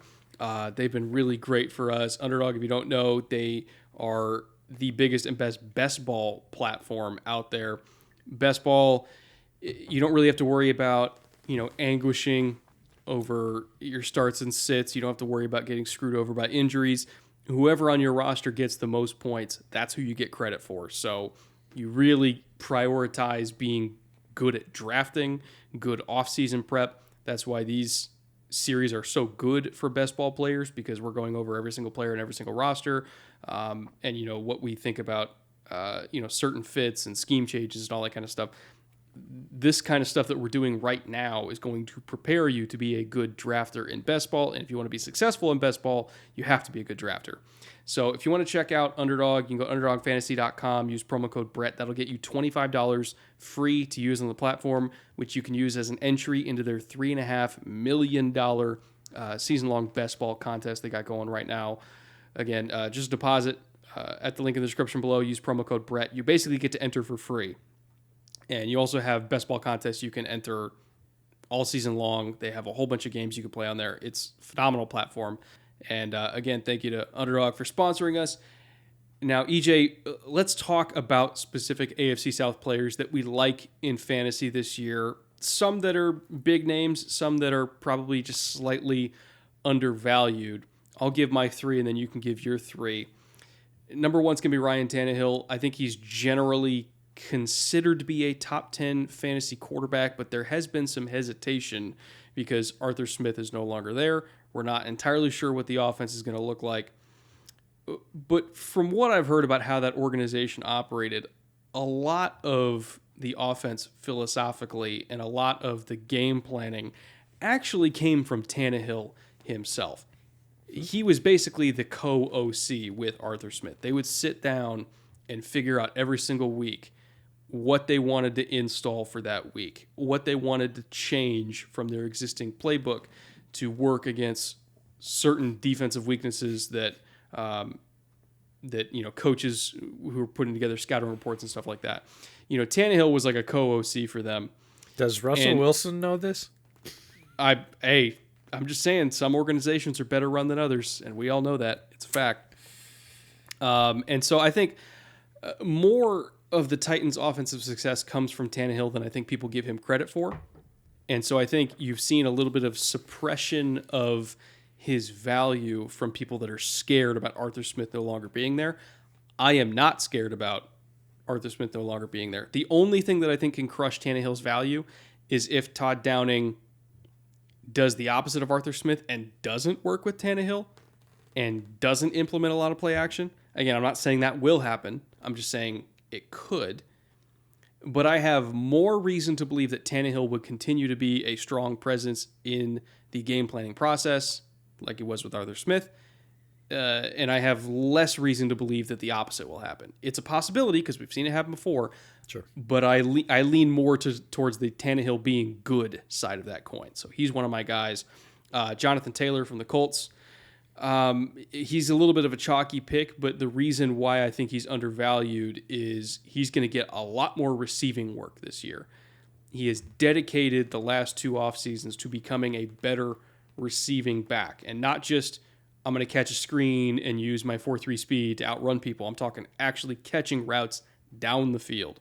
We've seen a lot of footage, a lot of practice footage of him working as a receiver. I have confidence that he's going to be one of these guys that comes into the league with shaky hands and leaves the league with very good hands. Will Fuller's another one. It's amazing what happens when you get LASIK, Will. I'll just say that. But Jonathan Taylor, he's really worked hard at becoming a better receiving back, and I think he's succeeding in that area. So I think his upside is enormous. And then Trevor Lawrence, who right now is going as QB 14 or QB 15 when you look at the Underdog rankings in terms of their ADP on the platform. I think he's going to outperform that. And it's primarily because as we are becoming more aware of Urban Meyer's impact on this offense, I think we're going to see a lot more quarterback runs than people think. And quarterbacks who get carries are fantasy monsters, typically, because they are basically getting 5 to 6 extra points per week just in rushing, let alone if they're getting rushing touchdowns, which are worth more than passing touchdowns. So I think Trevor Lawrence is going to be a massively undervalued quarterback. Every single year, we'll see some young quarterback with mobility vastly outperform draft position. I think Trevor Lawrence is one of those this year that can walk in and from day one be a top 12 fantasy quarterback. I was going to say that about Tannehill, is that one of the underrated things is not only is he a very good athlete and capable of rushing the ball, but he's tough as nails, and he'll get the occasional touchdown where he just blasts into the end zone. Arthur Smith was talking about it in an interview this week, and they said, where was the point where you feel like Tannehill established himself as the leader of the offense and the rest of the team really bought in Tennessee? And he cited 2 rushes, one of them being the one where he helicoptered into the end zone, but then another one on I think it was 3rd and short, 3rd and 2 on the end zone, and he really tough run, just straight up takes on a linebacker, blows into him, scores, and all the offensive linemen go nuts. They love that. So Tannehill definitely a bit of an underrated value there, along with his great passing stats. But those are the sneaky things that put quarterbacks over the top. I'm going to go with Laviska Shenault out of Jacksonville, and people who followed draft coverage last year might be like, you didn't like him. I'm like, nah, I didn't not like him. I said you had to use him the right way, which is a little bit of your Caleb Chason argument on the other side of the ball, right? Yeah. Is that this is a guy that is a tremendous athlete with the ball in his hands. And then, again, another wide receiver that plays like a really talented running back. He is electric, can break tackles, can make people miss. He's not a great down the field receiver. That's not his thing. And he had a pretty decent rookie year. Nothing that was going to, light anybody on fire. He is one of those guys that seems primed to take a second-year leap. Again, all the practice footage we've seen, all the reports we've had out of Jacksonville is that Laviska Shenault looks every bit as good as he was at the end of last year and better. And face it, Trevor knows how to take advantage of athletic targets. I think he's the guy set to explode in Jacksonville for a much larger share of the offense. Again, Urban Meyer understands athletic hybrid wide receivers. You can call them H-backs. You can, he has a history of working with them successfully. Here comes Laviska Shenault, as athletic as anybody he worked with at Ohio State. And that's saying something because Ohio State has a ton of athletes. Yeah. Laviska Shenault is right there, and it's just this perfect matrix of he had a pretty good first year. He's figured out, he's taken all those rookie lumps. He's got a quarterback that can get it to him more reliably and a head coach that understands how to put him in positions for that. Like, that to me screams a guy that's not being drafted as highly as his production is going to warrant. A.J. Brown in Tennessee, that's my chalkiest pick. Great receiver, but he doesn't have to establish a relationship with Tannehill. He has a great relationship with Ryan Tannehill, and people are going to say, oh, well, Julio Jones coming in is going to, shave off some of those targets. Yeah, it is, but Julio Jones also has to establish that chemistry. Julio Jones is a very good player in his own right, not known as a touchdown threat. I think those are still going to stay more so with AJ. Which is, it's weird, by the way, right? Oh, hugely weird. Because he's somebody a that dominant gifted player. Yeah, dominant player. Dominated at Alabama. The fact that he went that huge streak in Atlanta without a touchdown was nuts. Just wild. So, A.J. Brown, going to get his yards. Probably going to keep his touchdown ratio pretty close. Already has the connection with Tannehill. Comes in, hits the ground running. Boom. He's good to go. Michael Pittman Jr. from Indianapolis. Now, we loved him in the draft. Receiver at USC, Tyler Vaughns, teammate. They're reunited now in Indianapolis. Really thought Pittman Jr., we saw him dominate at the Senior Bowl, right? We were at the Senior Bowl together, and he just beat the snot out of defensive backs all week. He won early. He won late. He won down the field. He won on crossers. He won on physical routes. He won on speed routes. He just won. We loved him coming in. played with a little bit of an injury, had a sort of a freak injury in the first half of the season. Thing that really caught my eye about Pittman after his return. So from week 9 on in last year, not including the Tennessee rematch, because the Vrabel boys gave him a solid beating the second time around. They basically said, you're not going to beat us. So if you just remove the Tennessee game, but go from week 9 on, second half of the season last year, he had 39 targets and he caught 28 of them. That's almost a 72% catch rate. Carson Wentz is going to have to find somebody. Ty, maybe. I think it's Pittman. I think Pittman's going to be his primary target there. I think the Colts are going to end up throwing a little bit more, which would pull a couple of yards out of Taylor, but Taylor's going to have a great year as it is, and he is the primary back. So that is a great, safe, chalky pick there, but he's really going to have to pick one of the wide receivers, and if anybody's lined up in that spot, it's Pittman. He had a strong second half of his rookie year. Hopefully he's going to stay healthy. If he does, he's primed to get a lot of targets for the Colts. And if Carson Wentz can bounce back at all, I think Pittman's a really strong candidate. If we've got any rookie sleeper values, we talked about him plenty. It's Travis Etienne. I think he's got home run ability no matter what. I don't care where you put him. You put him in the backfield, you put him in the slot. If you're going to use him in both of those places, that just multiplies his value to me. It might be less touches overall than if he was the straight number one back, but he has the potential to take it. And because people are unsure about the position, where he's going to play, how they're going to utilize him, people are not jumping on what is a very high round pick at what would ostensibly be running back. Normally you get a guy picked in the first round at running back, like the team's going to play him, the team's going to ride him, so everybody's going to jump on him in fantasy. Not the case with HM because they have a very talented offense, a lot of other weapons. They have an established running back, and now there's this, are they going to make him a wide receiver? Is he going to be a flex? I still think either way, he's going to get touches, he's going to get yards, and he can take any one of those for a touchdown, which is obviously going to boost you. And you don't have to pick the right week, right? That's not that you're not locked into the classic fantasy. Well, he only got 4 touchdowns and I played him the other 4 weeks. Not a problem. If you draft him, you're going to get all his points. So Travis Etienne's my sort of rookie sleeper value, even though there's some positional instability or unsureness there. You know what's interesting is James Robinson ADP, his average draft position, is about 30 spots lower than Travis Etienne, even though I wouldn't be surprised if Robinson gets more carries. That's weird. I think it worries people both ways, right? Robinson's going to cut into Etienne's value, and Etienne's going to cut into Robinson's value, even though Robinson is the preeminent. Yeah, they're both seen there as like again, Etienne's value is at like, for a first-round running back, you never see a first-round running back be like the 25th ranked running back. Because I think, and then you have Robinson being the like 29th or something like that, maybe like early 30s. Like for a team that's going to run the ball that much, you never see running backs ranked that low. And I think it's because, to your point, people have no fucking idea how they're going to be used. Yeah, it's just a ton of uncertainty. Both, I think, are going to be productive players.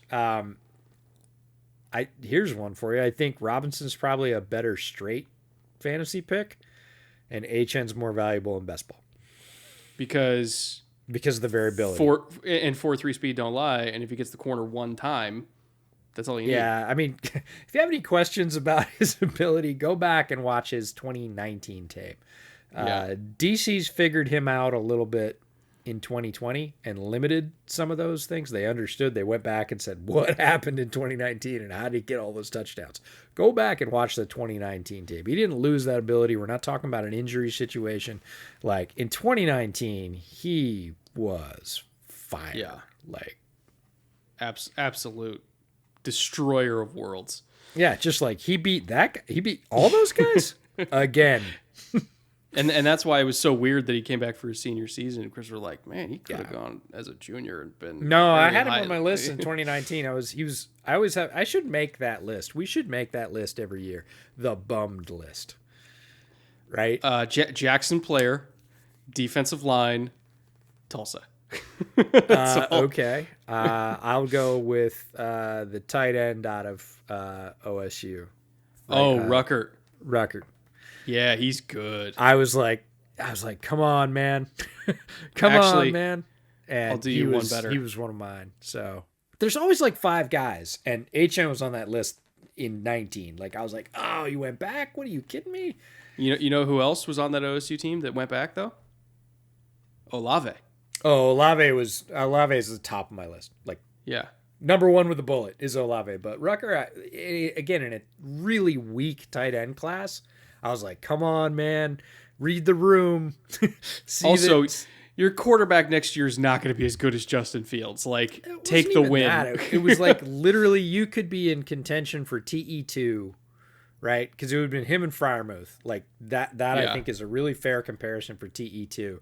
Like Kyle Pitts is going to be Kyle Pitts, but like Rucker, I was like, Rucker, come on, man. There's nobody there. There's Freiermuth and nobody else. You're going to be at worst TE3, right? Which just gives you value because of scarcity. Like, come out. And, I'm never going to get on a guy for his decision because everyone is personal. Family, decision to finish school, injury, whatever it is. Like, he made his own decision. Good on him. I'm not getting on him about his decision. But I always have that disappointed list, right? Of, like, I had that guy. This year there's safety. Reed Blankenship from MTSU, Middle Tennessee State. And I had him on my list. I got nothing. Like, oh no!